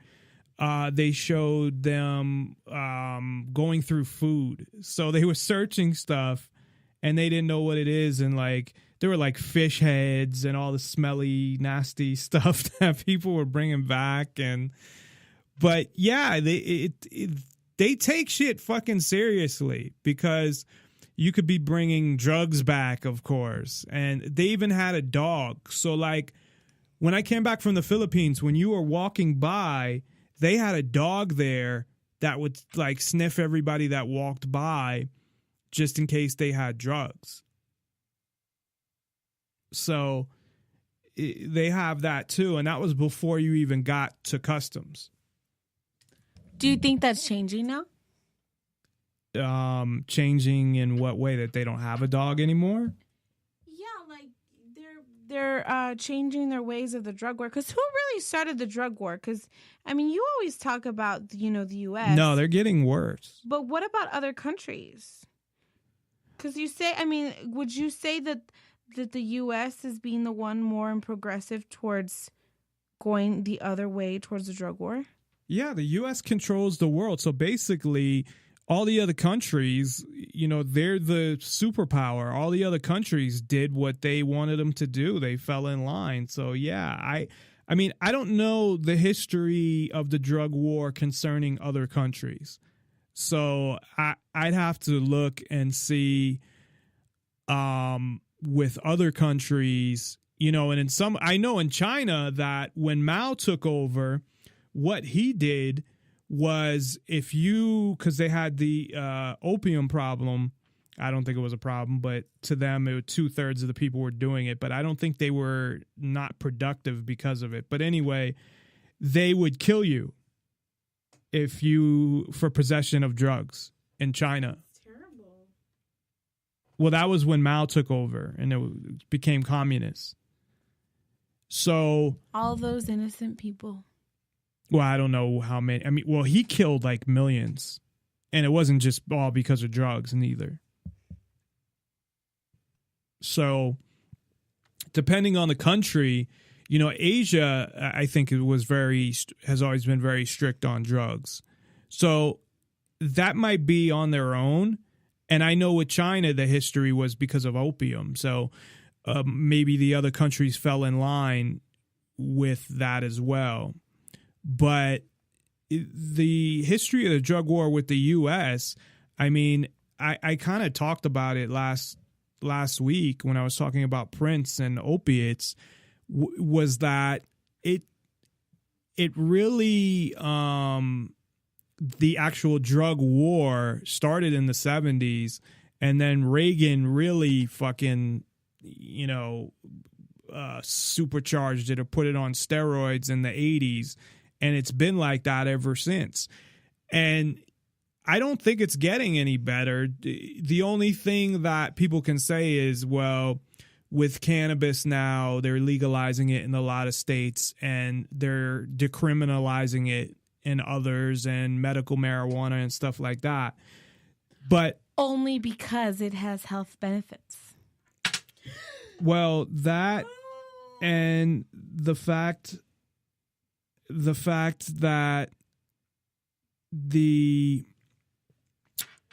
a lot of people believe that it's not that bad for you, and health benefits, that they are seeing the health benefits of it and they think it's not that bad for you. So most of the people that don't have a problem with legalizing cannabis still have a problem with legalizing other drugs. So it's like, in a way, it's not getting any better because they're just saying, well, this drug isn't that bad, so we'll legalize this, but we're still going to go after all these others just as hard. And they're going after prescription drugs even harder than they did before. So obviously they're trying to replace marijuana with prescription painkillers and go after those, you know, take whatever resources they were using for marijuana to go after those. And then they're also going after any drugs that are not classified as drugs yet, but are on their list. Like kratom is on their list, which it's legal right now and sold at smoke shops, but it's kind of like on their list of things to possibly ban in the future. And they did that with synthetic marijuana as well. And the only reason a lot of these kratom is not, or kratom is not synthetic. It's just leaves from Thailand and other countries. That's all it is. It's totally natural. But the synthetic marijuana, the only reason why that existed was because marijuana being illegal. Otherwise, it wouldn't even exist. But I think the drug war is just getting worse. So no, that's not changing. That's one of the reasons why customs does what it does. Because think about it. This is the same thing with the police and all law enforcement. Why does customs care what you're bringing into the country if drugs were illegal? Why would they search your luggage? What would they be searching for? I have no idea. Exactly. Maybe guns, I guess. But who's going to get a gun on a plane in the first place? So I doubt it. So essentially, Bombs. Same thing. I mean, it's pretty hard. You already went through the screening to get on the plane. Drugs you can easily get on a plane. but anything like metal or that contains those type of things, you're not getting on a plane. It's actually legal to travel in the United States from one state to another with your gun. You just have to declare it and follow this specific procedure. But if you don't follow it correctly, you can get into trouble. But you also have to be traveling from one state to another state that it's legal. But that's the whole point of customs, really, if you think about it. What other, you're not smuggling people. Fruit. Yeah, but that's more like, it's not a criminal offense. It's not that it's a criminal offense. They'll just stop you. Like, let's say they randomly check you and you have fruit.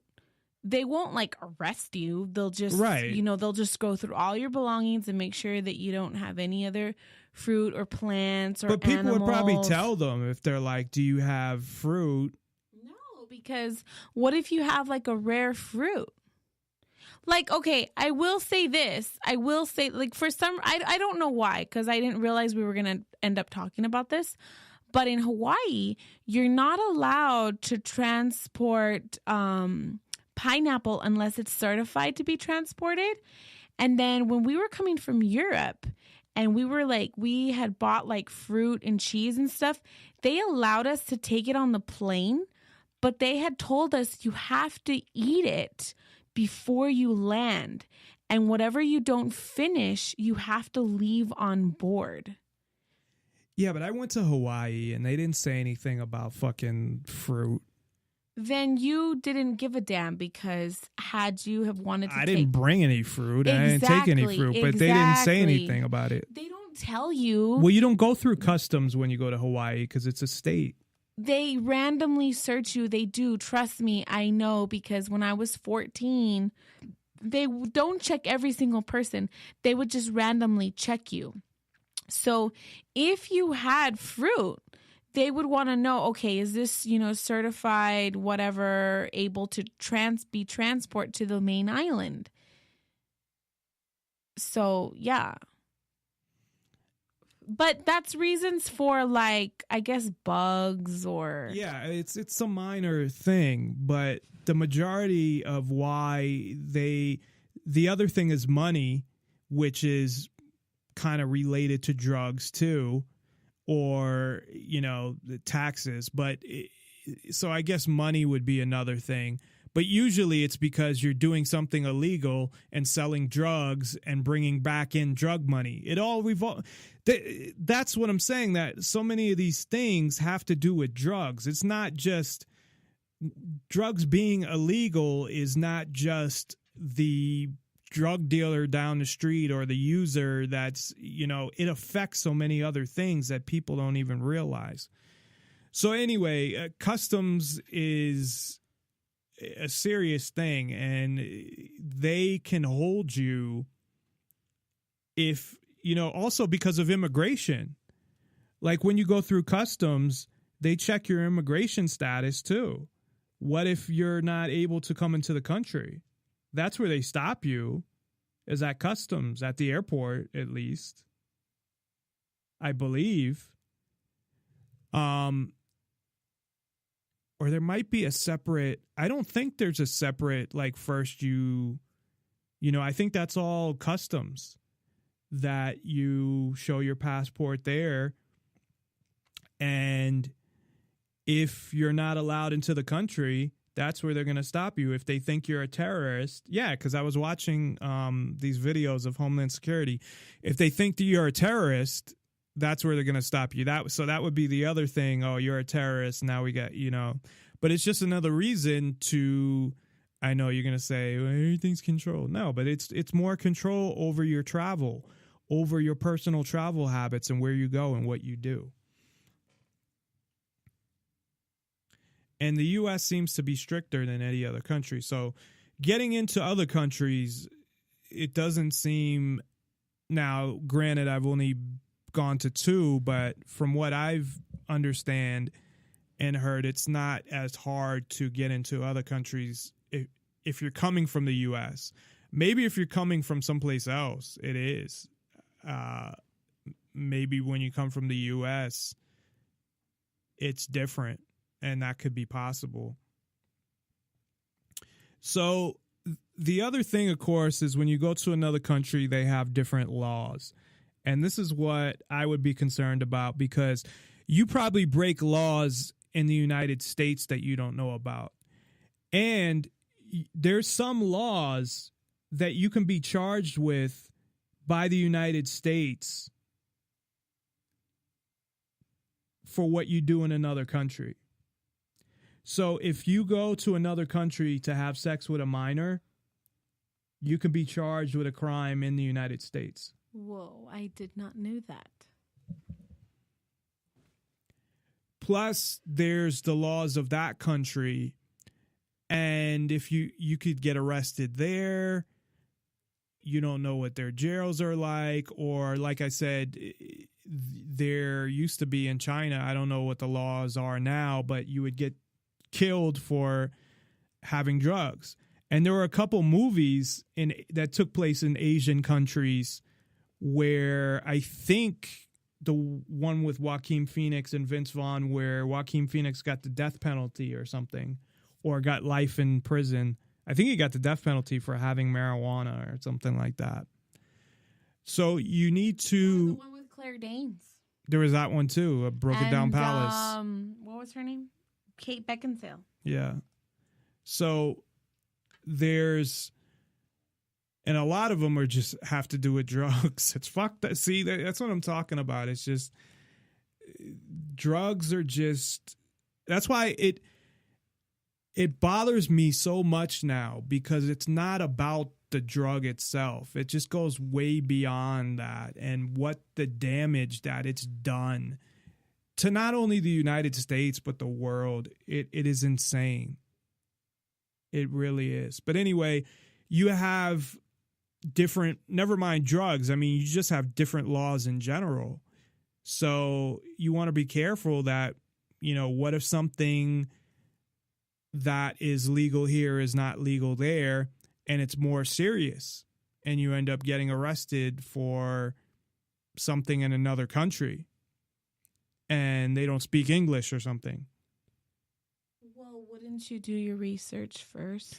Yeah, you would assume that if you're going to travel to another country, well, that's kind of what I'm saying, that if you're going to travel to another country, then you're going to want to do your research. But you can't even know all the laws in your own country. So, I mean, how are you going to know? Here's the thing. People who travel, they have a tendency to just go sightsee, shop.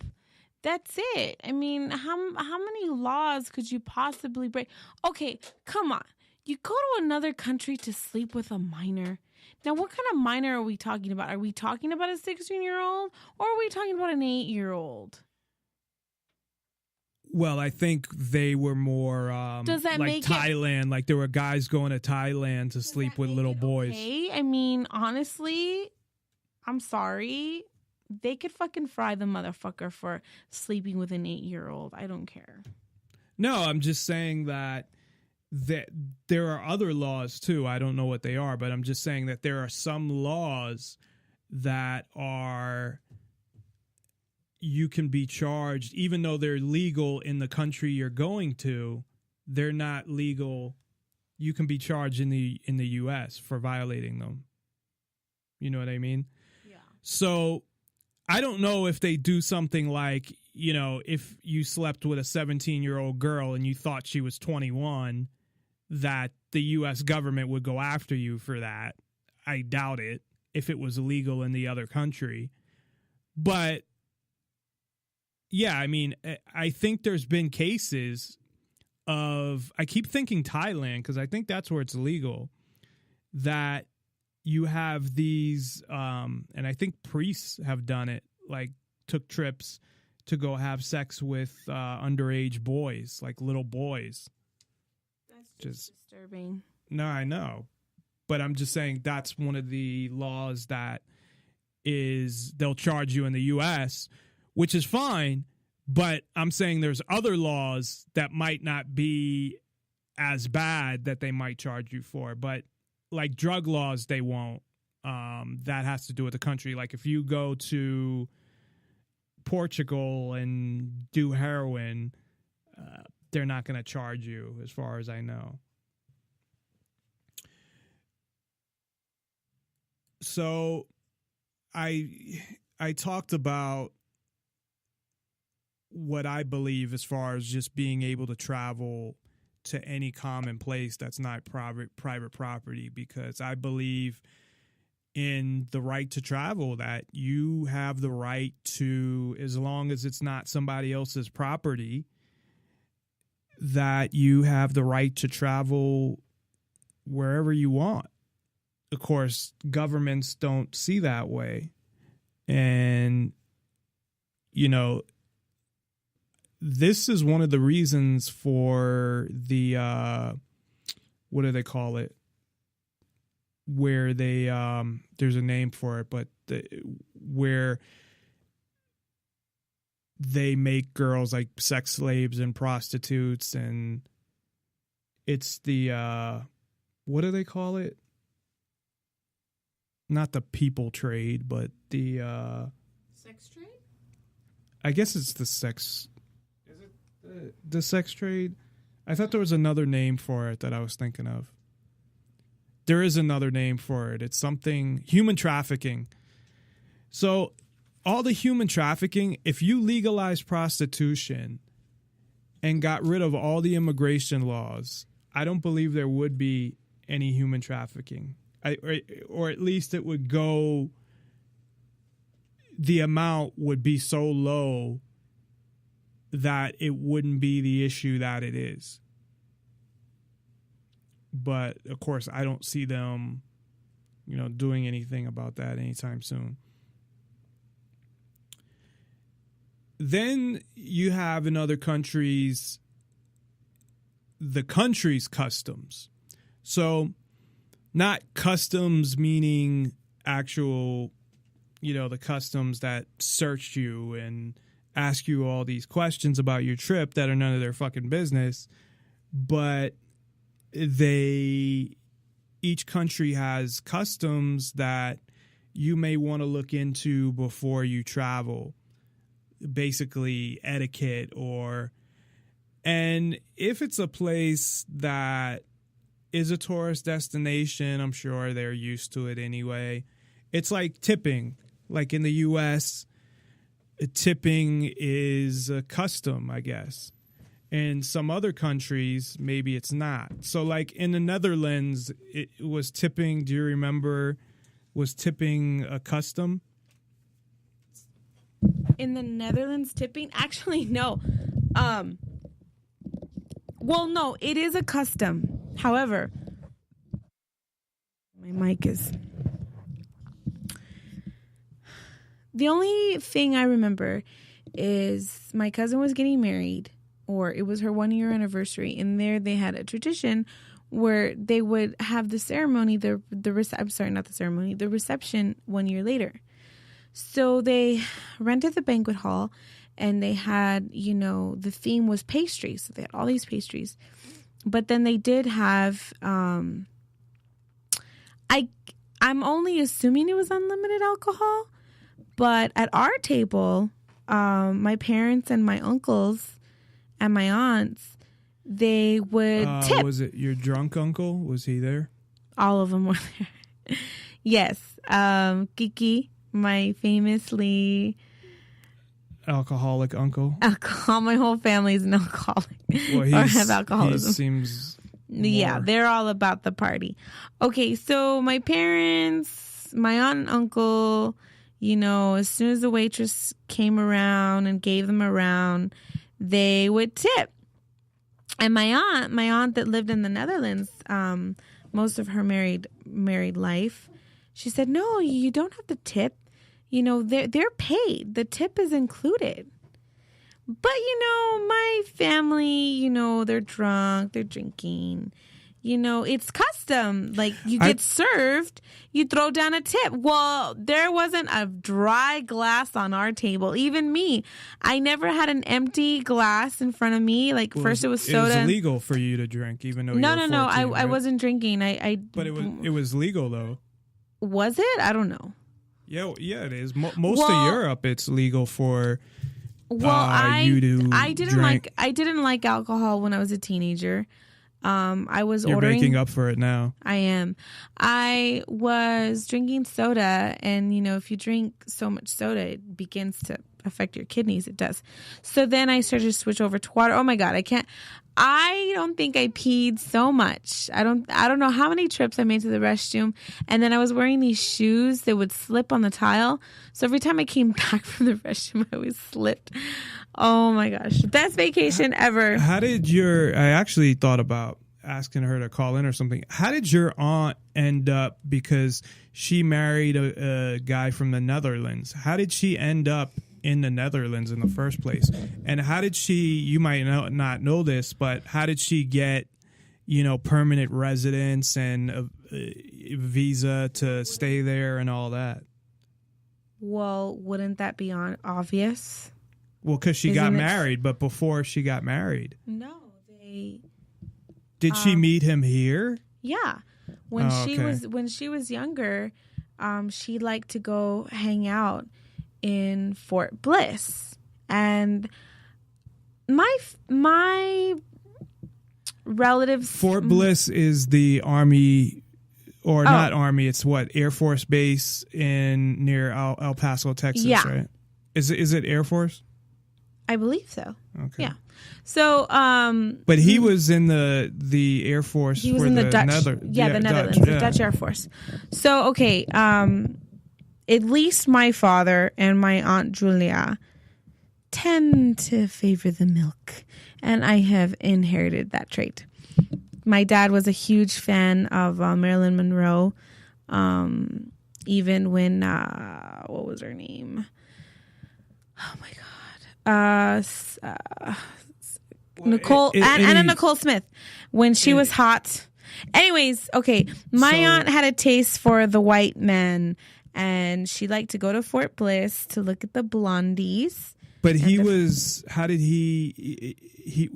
was training with the U.S. Air Force or something? I don't know those details. Oh, but so she met him here. So she met him. They fell in love. They got married here. He was stationed in Germany for a year. They lived there for a year. She gave birth to my cousin Norma. So my cousin Norma was actually born in Germany. And then I don't know the full details. She's automatically a U.S. citizen. If she wanted to be, she could probably be a resident here. Well, but yeah, because her mother's a U.S. citizen. I think she chose, or you know what? Honestly, I don't know how that stuff works. Well, I don't think it would matter because her mother's a U.S. citizen, even though... Even my aunt has dual citizenship for life. Yeah, so she would be she could come here and... Yeah, no question. Stay here. Because, and then her daughter, too, would be a U.S. citizen because her mother's a U.S. citizen. So, I remember in the Philippines, the girl I was with got mad at me because money over there is so, they're so poor. And I had tipped the cab driver like $5 or something, and she flipped out. Like, why are you giving him that much money? Because to them, $5 is, that's probably what he makes a day or something. Well, you have to remember too, what if they see it like, oh, this guy's got a lot of money, we'll rob him. Well, maybe that's why she was like, don't do that, but it was just a cab driver by himself. But at the same time, she should have pre-warned you, Well, no, she told me why she got mad. She got mad because she thought I gave him too much money and I shouldn't give him that money. And I'm like, well, my fucking father drives a cab, and why not give this guy, I had the money to give him. Why can't I give him a tip? I mean, Jesus. But I don't think tipping's a big thing there. I just think that, I chose to tip, and probably tourists from the U.S. usually tip, but I don't think they expect it. Like, he was all thankful. They did have a casino there.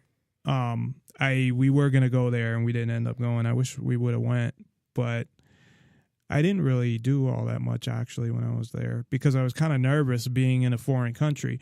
And that's when we get into safety. So what I want to do is I have some clips on safety.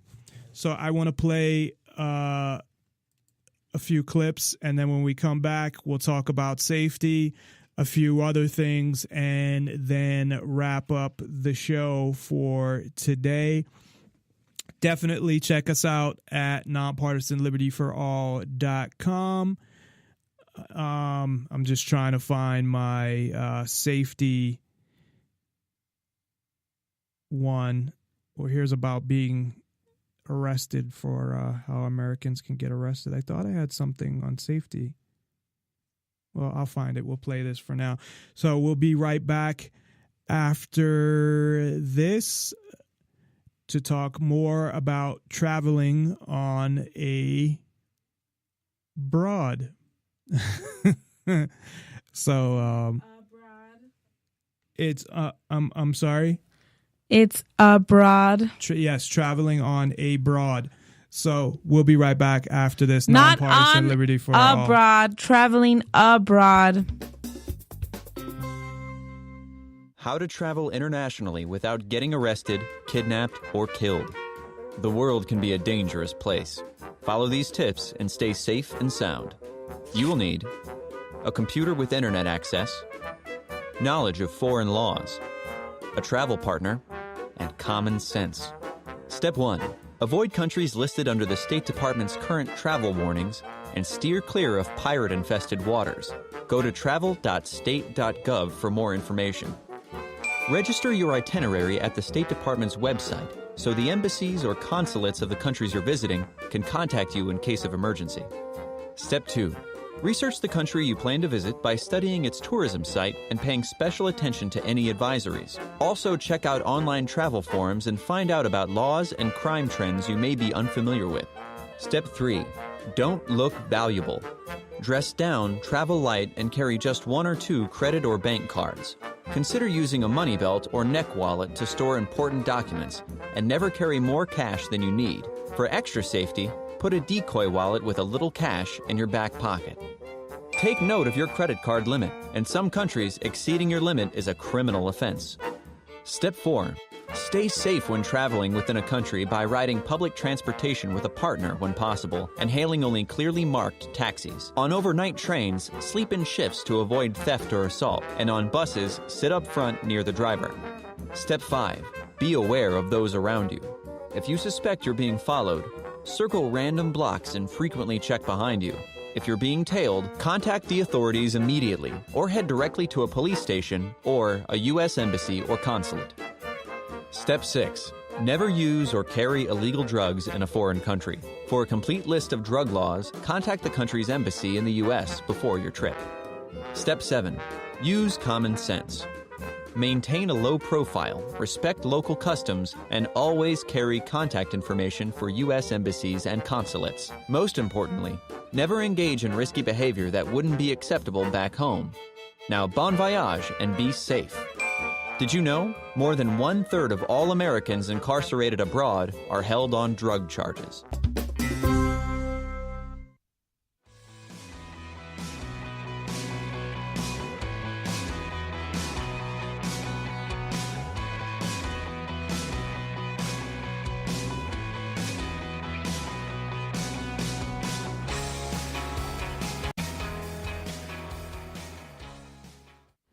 Hi there, how's it going? Hola from Cozumel, Mexico. It is an island in the Caribbean just off of the Yucatan Peninsula, which is just a 30-minute or so ferry ride that way.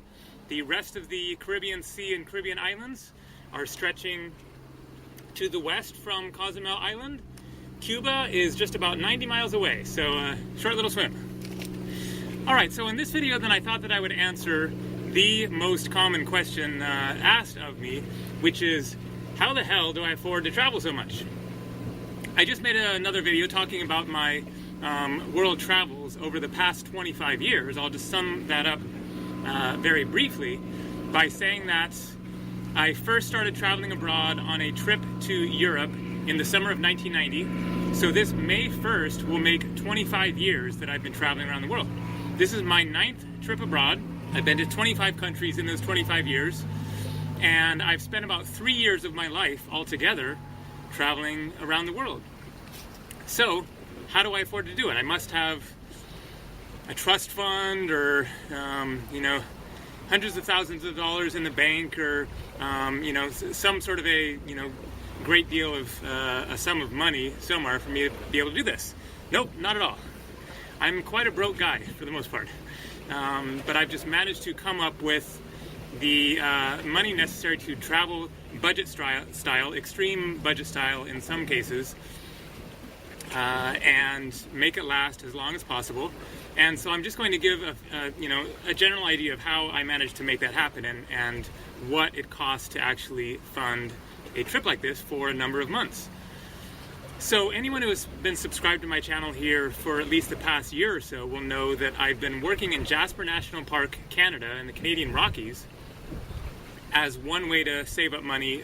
So I've worked in Jasper National Park 5 times over the past 6 years, and that is the main way that I have saved up money for my travels.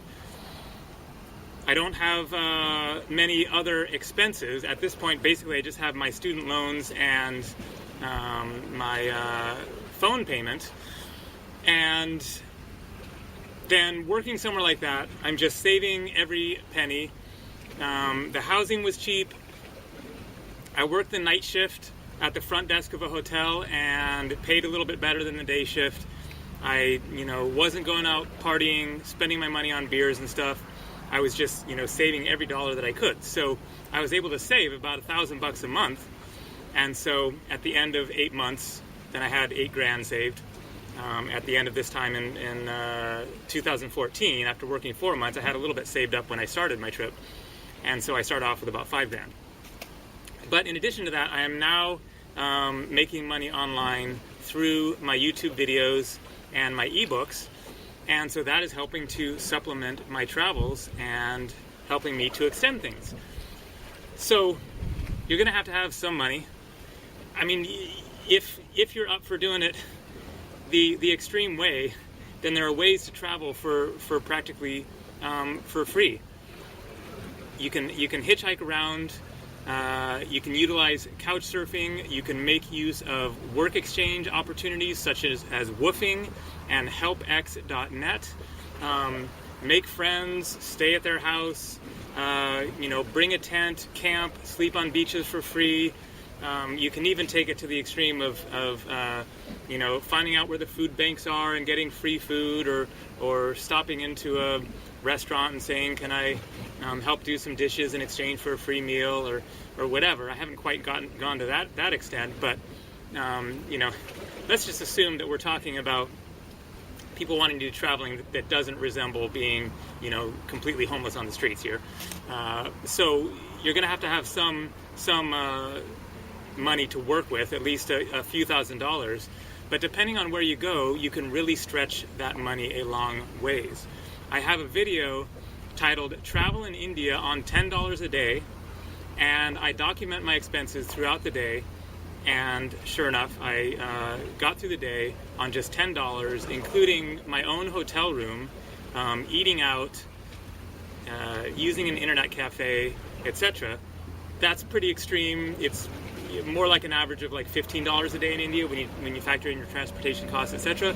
But still, for $15 in India, you can cover all of your expenses. You can buy gifts, go to the Taj Mahal, a palace, castle ruins, a zoo, a movie, whatever, for $10 to $20 per day.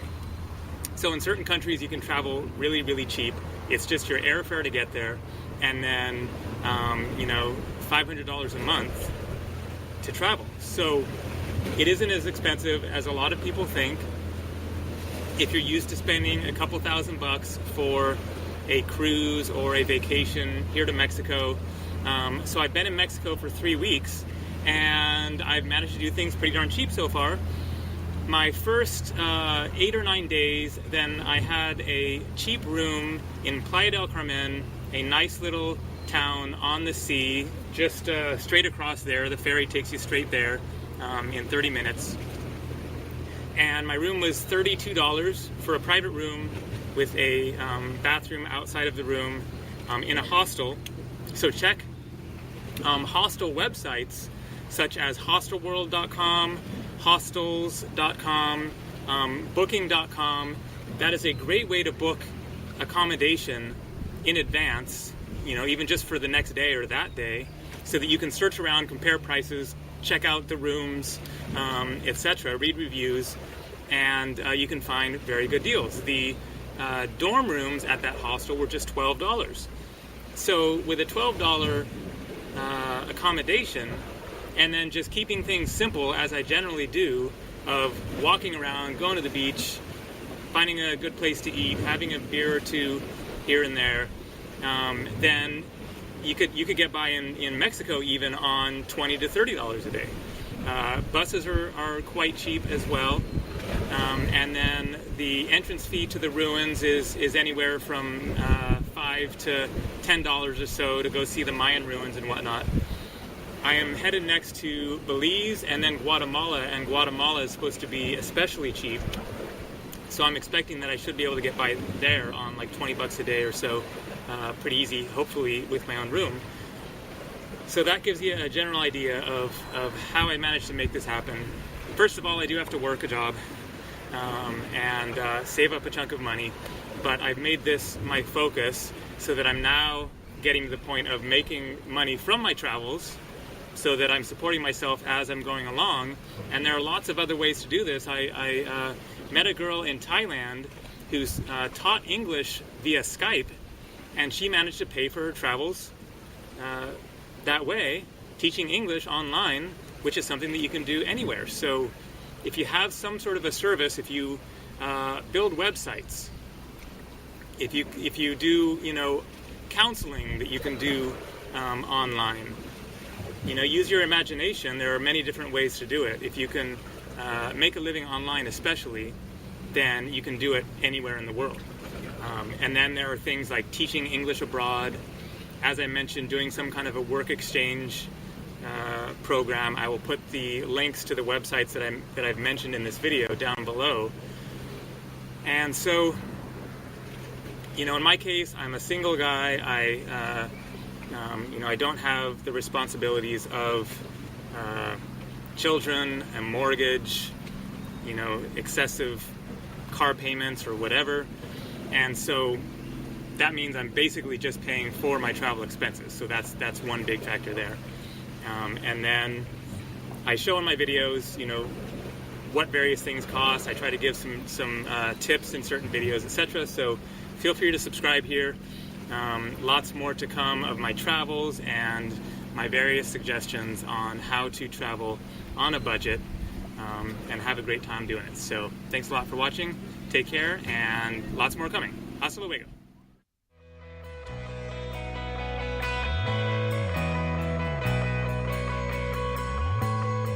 The UK has issued a warning for its citizens traveling to the US after 2 states passed controversial laws directed at the LGBT community. The advisory states the US is an extremely diverse society, and attitudes toward LGBT people differ hugely across the country. LGBT travelers may be affected by legislation passed recently in the states of North Carolina and Mississippi. The advisory is referring to North Carolina's House Bill 2, which forces transgender people to use bathrooms based on the sex they were assigned at birth, and a law in Mississippi that allows businesses to refuse services to gay couples based on religious beliefs. The laws have been highly controversial in the U.S., leading to protests and canceled appearances by celebrities in the 2 states. The UK's advisory doesn't take any political stance, but it does advise travelers to go to the Human Rights Campaign website, which has been vocal in its opposition of the laws. For Newsy, I'm Cliff Judy.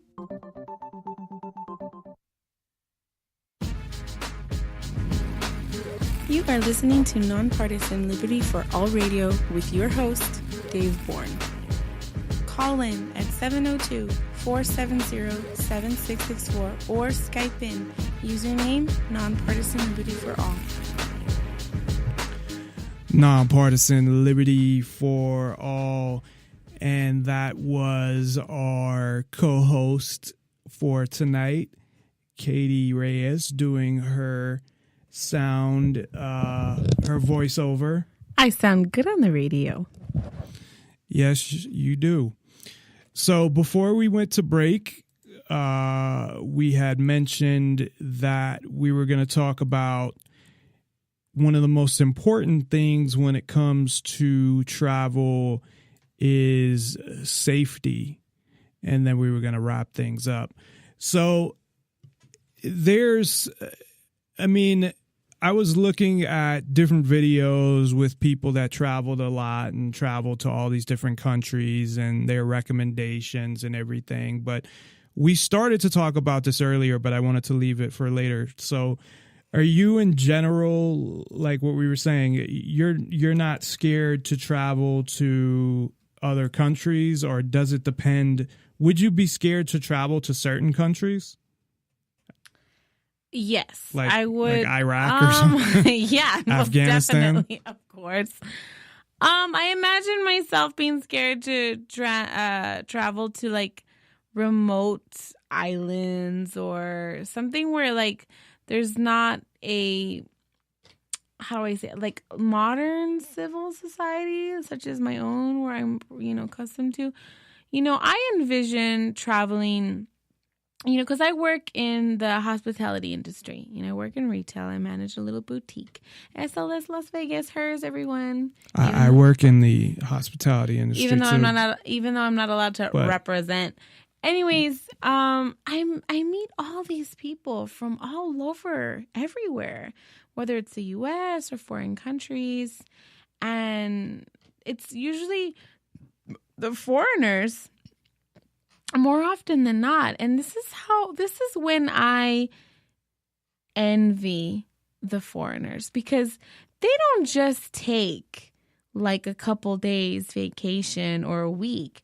They take 2 to 3 weeks vacation. They travel. Well, depending on the country, like most countries in Europe, they get like, 5 or 6 weeks vacation. I know in France, they get a lot of it. And there's laws where when you have a baby, you get like 6 months off and a nanny or something. I mean, it's ridiculous. Yeah, but that's so why they're it's like, broke, and that's why their tax rate's like 80%.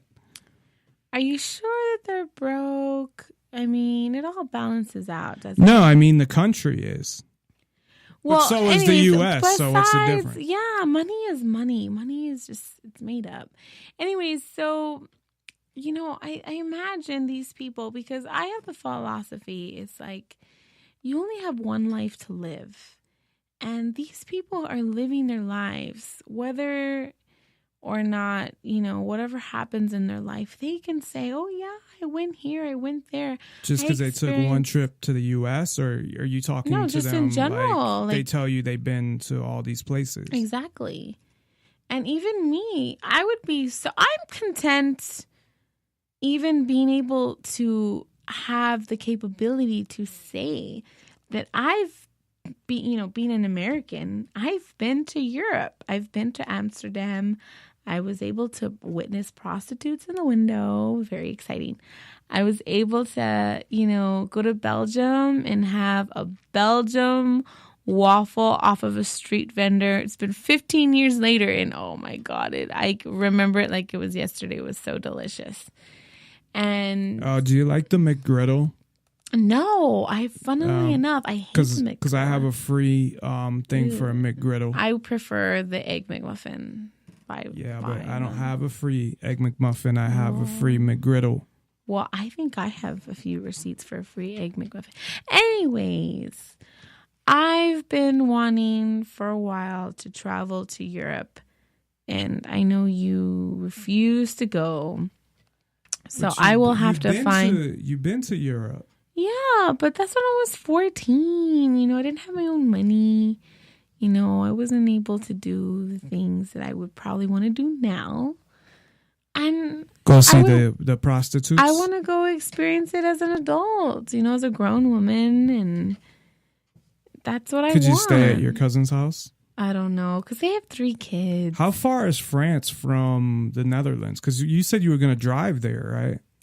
Yeah, we were going to drive, or I don't know, maybe take like a train. It would probably be like, I honestly, I don't know. I was 14, so I don't know. But we were going to go, oh my gosh, to see the real Eiffel Tower. Wow. Wow. That's like a dream of mine. And I know you refuse to go. We have the Eiffel Tower here. Oh, please. That's not the real Eiffel Tower. We went to the top of it on Valentine's Day. Oh, please. No. Okay. So, and one of my other dreams, funnily, like, Eiffel Tower, to visit New York, the Statue of Liberty. Now, that would be something. That's on my bucket list. I pray to God that I don't die before I get to do that. We have the Statue of Liberty here in Las Vegas too. Are you serious? No. You can remain in Vegas and be content, and I will go on my own. Thank you. But anyway, back to safety. So obviously you'd want to research where you're going and the laws there. Most people say to dress kind of low key and try to blend in, like don't wear like bright shit because if people know you're a tourist in certain places, they might try to target you or run a scam or something like that. Well, when you were where you were, like you knew the people there, so you were going to visit relatives. So well, apparently I almost got robbed. What do you mean? Because I had a backpack and some like homeless person or whatever was following me, and my family had to tell me, Katie, go to the front, because someone was targeting me. Well, there is that, and people were talking about that too, that they were followed, and to be confident, to, be careful, don't go out alone at night, be aware of your surroundings, because, of course, there's things like theft, robbery, which would mean, you're assaulted, or armed robbery. Scams is something that people can run on you. And then, in the past, 3 months, and there were the attacks in Paris, where there were terrorist attacks in Paris, and there were terrorist attacks in Belgium. So there were recent attacks in Europe, and what the State Department will do is give travel warnings as well for certain places. I don't know how much I trust the fucking State Department, but they'll give travel warnings. But in Paris recently, there was the big terrorist attack a couple months ago. Now, I think the U.S. government and the CIA had something to do with it, and in Belgium as well, which you said you had been to. So would you be worried about anything with terrorism or any? Honestly, I don't even think about it. Well, honestly, really, the odds of it happening are so slim. If it happens, it happens. I'm not going to worry about it. I have a life to live. And like I said, hey, it'll make a good story. Not if you're dead or your legs get blown off. And, oh, well, my legs get blown off. Well, with the technology now, they can give you robotic legs. The last thing I wanted to talk about is we played that clip. England gave a travel warning to North Carolina and Mississippi because of the laws they passed. So in North Carolina, they passed the law that the bathroom law, that transgender people can't go into, you have to be the sex on your birth certificate. So if you're a U.S. citizen? No, it has nothing to do with being a U.S. citizen. It's just that the UK gave a travel warning about North Carolina and Mississippi for transgender people. Oh, for people from the UK traveling to North Carolina and Mississippi, to say that if you're LGBT, that they passed some oppressive laws or whatever that I don't necessarily think are oppressive, but see, this is what I don't it's just understand. kind of even though this is totally the whole thing off is kind of stupid. But what if you are a transgender and you look like a woman? Yeah, I mean, who's gonna know? Just go in the fucking bathroom. You must use the men's restroom. Like, Yeah, but throw a red flag. They're like, not gonna know. I mean, that's exactly. So just unless go. She it's looks so like, stupid. Unless she looks like a woman and she still has a penis and she's peeing in the stall, and well, she would still have a penis, like, but couldn't they she wouldn't just know. couldn't she just sit down on the stall? Yeah, it's just a dumb thing because I think if she looks like a woman, then just fucking go in there. Who cares? That's the law they passed in North Carolina. And it has to be a fucking southern state. Like, oh my gosh. Well, Mississippi, I think, was the one where they passed you don't have to make like if you don't want to make a cake for a gay wedding, you don't have to. I personally think businesses should be able to do whatever they want, but it's not really fair that, well, you don't have to do this, but you have to do this. It should just be businesses can do whatever they want because it's their fucking business. But I don't think they should be able to force churches to marry gay people if they don't want to. That's like their right. But North Carolina, it was the bathroom thing. So what it says is what you have to use the bathroom of whatever your birth certificate says. I guess unless you had a sex change. So what are you going to do? Like, are you going to present like your sex change certificate or your license that says female? I guess like for those men or those women who it's evident that they're the sex that they are, like let's say it's a woman dressed as a man or a man dressed as a woman, and it's clear that it's a man dressed as a woman. I don't know. It's just a distraction. It's really, they're focusing on something like this when there's all these other things that are so much more serious, and they're focusing on, what bathroom people are using. Just fucking use whatever bathroom. Who cares? Honestly, let's say me. No, let's not, because I'm not dating a girl with a dick. Let's say I'm dressed as a man, and for Halloween, and I want to use the restroom, and I want to use the women's restroom. Well, how much? That should be okay. Well, your birth certificate, you have a vagina, so it's okay. I think, you know what? Honestly, like the women, it's fine.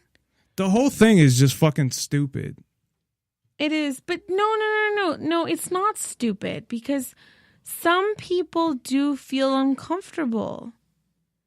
And I'll be one to admit, I'm sorry, I don't want to offend anyone, but I still find it strange when a man dresses like a woman. That's a man, baby. And like they're not even taking their estrogen to where well, maybe it's not working. They have a lot of testosterone. They have a lot of and it's like it's clear that it's a man dressed as a woman. How do I know that man isn't just parading around in women's clothing to be a pervert? Who cares if he is? I mean, I really. fucking care. I care. Well, what is he gonna see? Like, if you're... Have you ever been into the women's restroom? I was halfway in a couple days ago to make sure you were okay because you were drinking and you didn't come back for a while. So, yeah. So you would freely go into the women's restroom looking for me? I just did it on Saturday. You wouldn't ask like another, Well, usually I would do that. Bathroom attendant. Yeah, but there was barely anybody there. It was just you and your friend that were in the bathroom. That's different. It's clear that you are a man looking for his girlfriend. You're not just some random perv like trying to sneak into the women's restroom. But know. what are you gonna see? Because everybody's in a stall? Like what? No, because some women are comfortable getting undressed in other women, and they may feel comfortable. They're gonna be walking around naked in the bathroom. You never know. There are some women. Or what if they're like ill? That would be weird. What if they're ill or disoriented and, I don't know.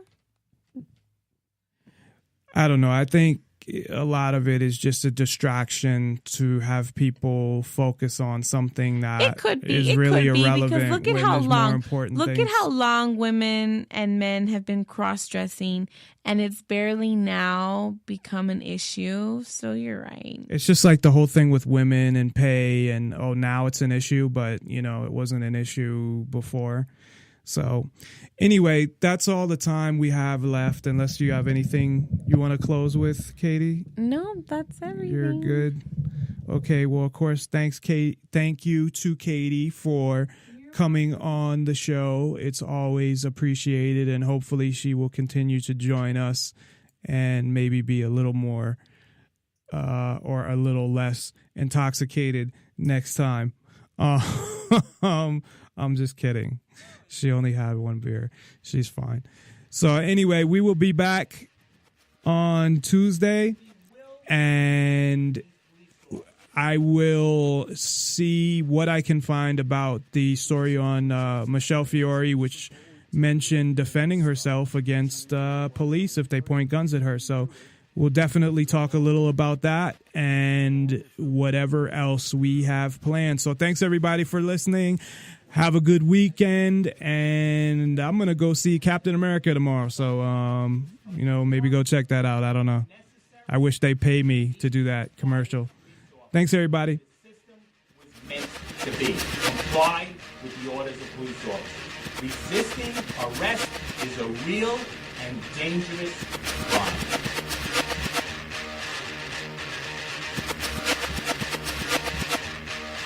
At us or whatever, however you say, what are you in Spanish? And I say, oh, I'm Mexican. Oh, ¿qué parte de México? What part of Mexico are you from? I'm like, well, I'm not from Mexico. Pues entonces tú no eres, mexicana. And that means, well, in that case, you are not Mexican if you weren't born in Mexico. And I'm like, okay. So then, well, the thing is my mom used to have these arguments with Mexicans from Mexico as well. Because she used to say, oh, I'm Mexican. And they're like, no, if you're not born in Mexico, you're not Mexican. And she's like, well, what do you mean? What am I? Well, you're of Mexican descent. You're Chicana. Chicana means someone either of Latin culture that was born in America. So my mom my mom does the same. My mom does it more of resentment as well. But I say that I'm of Mexican descent because it makes total sense. I am not Mexican. I was not born in Mexico. I am of Mexican descent. Do you know what it really means, though? It doesn't mean shit, because what it means is that governments who took borders and said, this border, we declare our country. It's just a bunch of bullshit. So that's why I don't. So do you not identify yourself as an American citizen? No, I don't really. But technically you are American. Well, what's citizen. the definition of a citizen? Someone who was born in that region. Well, I mean, really, you and this resentment towards government is really like just, there's not resentment. Technically, technically you are a U.S. citizen. You are an American citizen. You were born within. But it doesn't mean anything. U.S. borders. I had no choice in the matter, and it's not. It does mean something. And I don't want to get into this definition. Now. You were born within those borders. Right. That's all it means. According to the government, you were born within those borders. Therefore, you are classified as an American citizen. The government classifies me as an American citizen. The government classifies you as an American citizen. Which all that means is I was born in a certain area. So what would you call yourself? Nothing. If you could, nothing. I'm a human. Nothing. You're human. I'm an Earthian. So you have no that's the thing. Like, you have no culture. That's kind of sad. They cannot take our land. They can take our land, but they cannot take our culture. Now you insulted Mayo's guacamole? I love that movie, by the way. And they were actually celebrating Cinco de Mayo. The white people are melting out here. In that movie, her family actually was from Mexico. Yeah, but she wasn't. She was born. Yeah, but she was first generation American. She was born in Las Vegas, actually, and yeah. So, well, we'll get a little into that when we talk about traveling and traveling to foreign countries, and that's what we'll be talking all about tonight. Is traveling to countries outside the U.S., from the U.S., what you have to go through, and all of the things related to that, such as financially, how you afford vacations, the different laws, the different customs, going through customs, which I mean, when I say customs in two different contexts, is customs meaning, and that the police will go after them, meaning that they will tell them not to vote for them and ruin their candidacy. And that's what they did to the mayor of New York. And he didn't even really say much. They all came out and criticized the mayor of New York. They had a whole press conference on him. They turned their back on him at a funeral. And that's all he said. And I'm not a fan of the mayor of New York. Don't get me wrong. But, I mean, he really didn't say much. And look what happened with him. Now, she's actually saying, hey, if a cop points a gun at you and your life is in danger, that you have the right to shoot, pull out your gun and defend yourself. And I'm surprised I haven't heard of this till today, and it's not all over the news. I mean, she is only an assemblywoman, but they don't want to give it any attention. I'm sorry? Because they don't want to give it any attention, because then it'll spread. Maybe, but I think she's running for House of Representatives, so it might come up. And I'm sure locally, and I'll have to do some research, that the local police probably criticize the fuck out of her. Because this article is not a local article. I guess she did an interview. I'll play the clip because it's really quick. The interview is with our local CBS affiliate, Channel 8, and that's where she had said it. So I'm sure the police probably had a fucking press conference on it. Because she still is an assemblywoman. I mean, it doesn't, I don't know how hard it is to get elected to the Nevada Assembly. I mean, I had actually looked into that.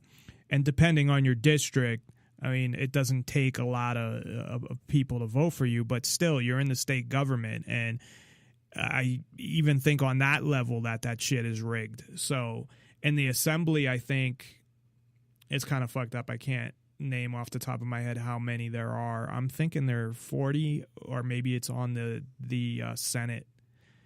It's either 40 to 60, something like that. Different, and we're talking in a state of about 3 million people. So yeah, I'm sure she's gonna get a lot of shit. And if she has a debate, as I said, it said she's running for an open seat in the House.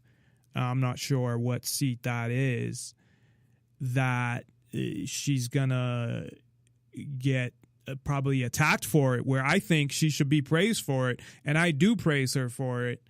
Although, as I said, the other stuff I had heard, I didn't agree with when I had heard her on a show. But she just came off badly. So I want to look more into other things and her other views and standpoints.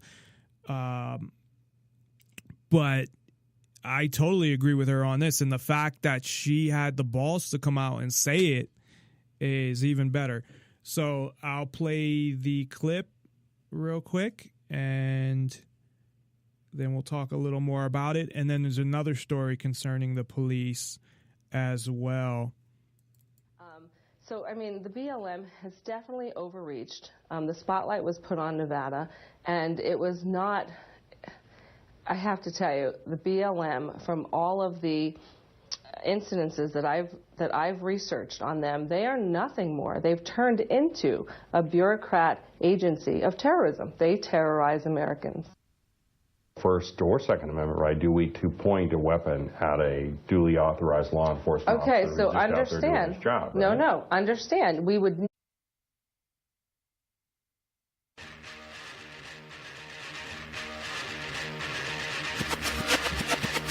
We will defend these police officers.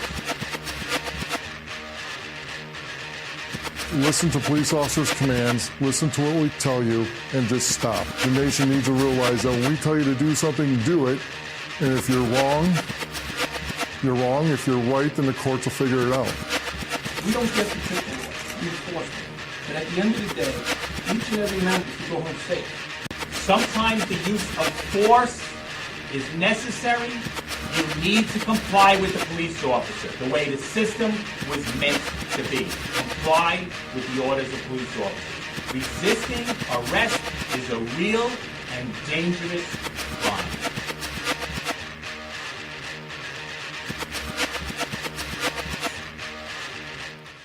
Nonpartisan Liberty for All. I'm your host, Dave Bourne, and it is May 5th, 2016, Cinco de Mayo. So happy Cinco de Mayo to everybody out there celebrating. We are coming to you live from Las Vegas, Nevada, where Cinco de Mayo is actually pretty big. They usually have a lot of specials on my fiance's favorite beer, Corona.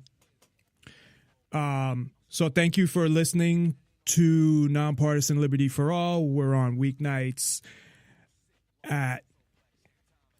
I didn't turn off my music all the way. We're on weeknights, Tuesday through Thursday at 7 o'clock Pacific, 10 o'clock Eastern. I apologize. I was not on last night. But you can listen live on Spreaker.com and NonpartisanLibertyForAll.com and to the archives immediately following the show on Spreaker, YouTube, Twitter, Tumblr, and SoundCloud, and the next day on Stitcher. On Nonpartisan Liberty for All, we promote the ideas of true freedom of liberty and self-ownership, meaning being able to do whatever you want as long as you respect the freedom of others and don't directly interfere with their freedom. Exposing government for what it is, a mafia based on extortion that rules without consent by threat of force and violence. And we are happy to hear from you. You can reach us by phone at 702-470-7664. That's 702-470-7664. Or via Skype, username Nonpartisan Liberty for All. It's all one word. And you can send a contact request, your name, and what you want to talk about. And you can also get all that information if you forget the number or the Skype name on nonpartisanlibertyforall.com. So just remember that, nonpartisanlibertyforall.com. And tonight we have a co-host joining us, Katie Reyes, who has been joining us every Thursday, is here with us tonight. Thank you, Katie, of course, for joining us. Good evening, everyone. And I just wanted to say I do not celebrate Cinco de Mayo. So why do you not? And being of 100% Mexican descent. And I know that. I quote. Yeah, I know that to you. You do not say that you're Mexican. You say that you're of Mexican descent. Yes.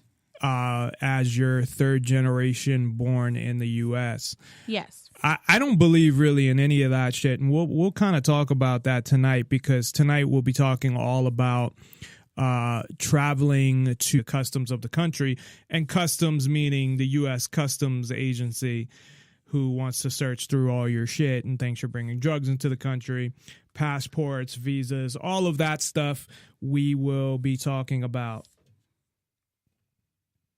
Oh, I'm sorry, what? And probably that file probably came up because your mic was up, but did you have something? No. Well, I mean, besides what I have to say later on in the show. Well, yeah, we'll get to that. Okay. But before we get to that, I want to talk about, there's two news stories I want to talk about that I had come across. That's why I didn't want to spend so much time at the beginning talking about other stuff, but it's fine. We may go a little bit over tonight, as I have shortened the show to 2 hours, but I've been going over most nights to at least 9:30 anyway, so which is fine. It still gives me enough time to get ready for bed and get to bed on time. But so there's 2 articles from the Free Thought Project, and one of them I'm really kind of shocked at, and I guess this happened, it's dated the 3rd, and actually I can't believe that she would say this, but I'm proud that she did. So Michelle Fiore, who's a Nevada assemblywoman here in the state of Nevada, and she I believe lives in Las Vegas. I had heard her on the radio before, and she came off badly, but that was on a totally different topic. But she has come out and said that if a cop points a gun at you, that you have the right to defend yourself. Essentially, what she has said, and this is what I've been saying essentially for a long time about being able to defend yourself against government agents, that you have the right to self-defense. It doesn't matter if it's a government agent. And legislators and politicians won't say anything like this. They usually just praise the police, never say anything negative about them. And, you know, the worst thing said about them, I think, was by the mayor of New York. And all he said was, oh, I'm going to have to talk to my son about being careful around the police because his son is half black. So that's really the only thing I've ever heard. Now, I'm not saying that it hasn't been said by politicians, but this is the only thing I'm aware of. That's so tragic, because that means that even who did you say was the mayor or the governor of New York? What? Even the mayor of New York. He is aware how police profile and. Well, it was in New York where it was during the Eric Garner was strangled by the police for supposedly before he was selling loose cigarettes. But that day he had just broken up a fight and he was strangled by the police. How long is this going to go on where, you know, government officials are going to totally ignore? Not everyone is in on the agenda here, or propaganda, as you call it. To me, they either are or they're too afraid to say something like that because they're afraid that they won't get votes to foreign countries. And we'll get a little into immigration and some of that debate and being able to travel freely. And I don't really identify with any sort of I wouldn't say I guess ethnicity or race, or, you know, I just say I'm a person who, I guess I'm an earth dweller. Because you weren't raised with any kind of culture. Well, on my father's side of the family, they're Jewish. Yeah, but you weren't raised, you know, a devout Jew. No, but I was exposed to it, and they celebrated on my father's side of the family Jewish holidays. They never really went to temple or anything like that.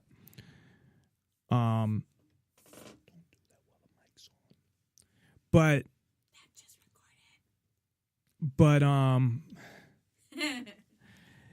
yeah, so I mean, I don't really, you could say, yeah, I'm half Jewish and I'm white, I guess, and you're a mutt.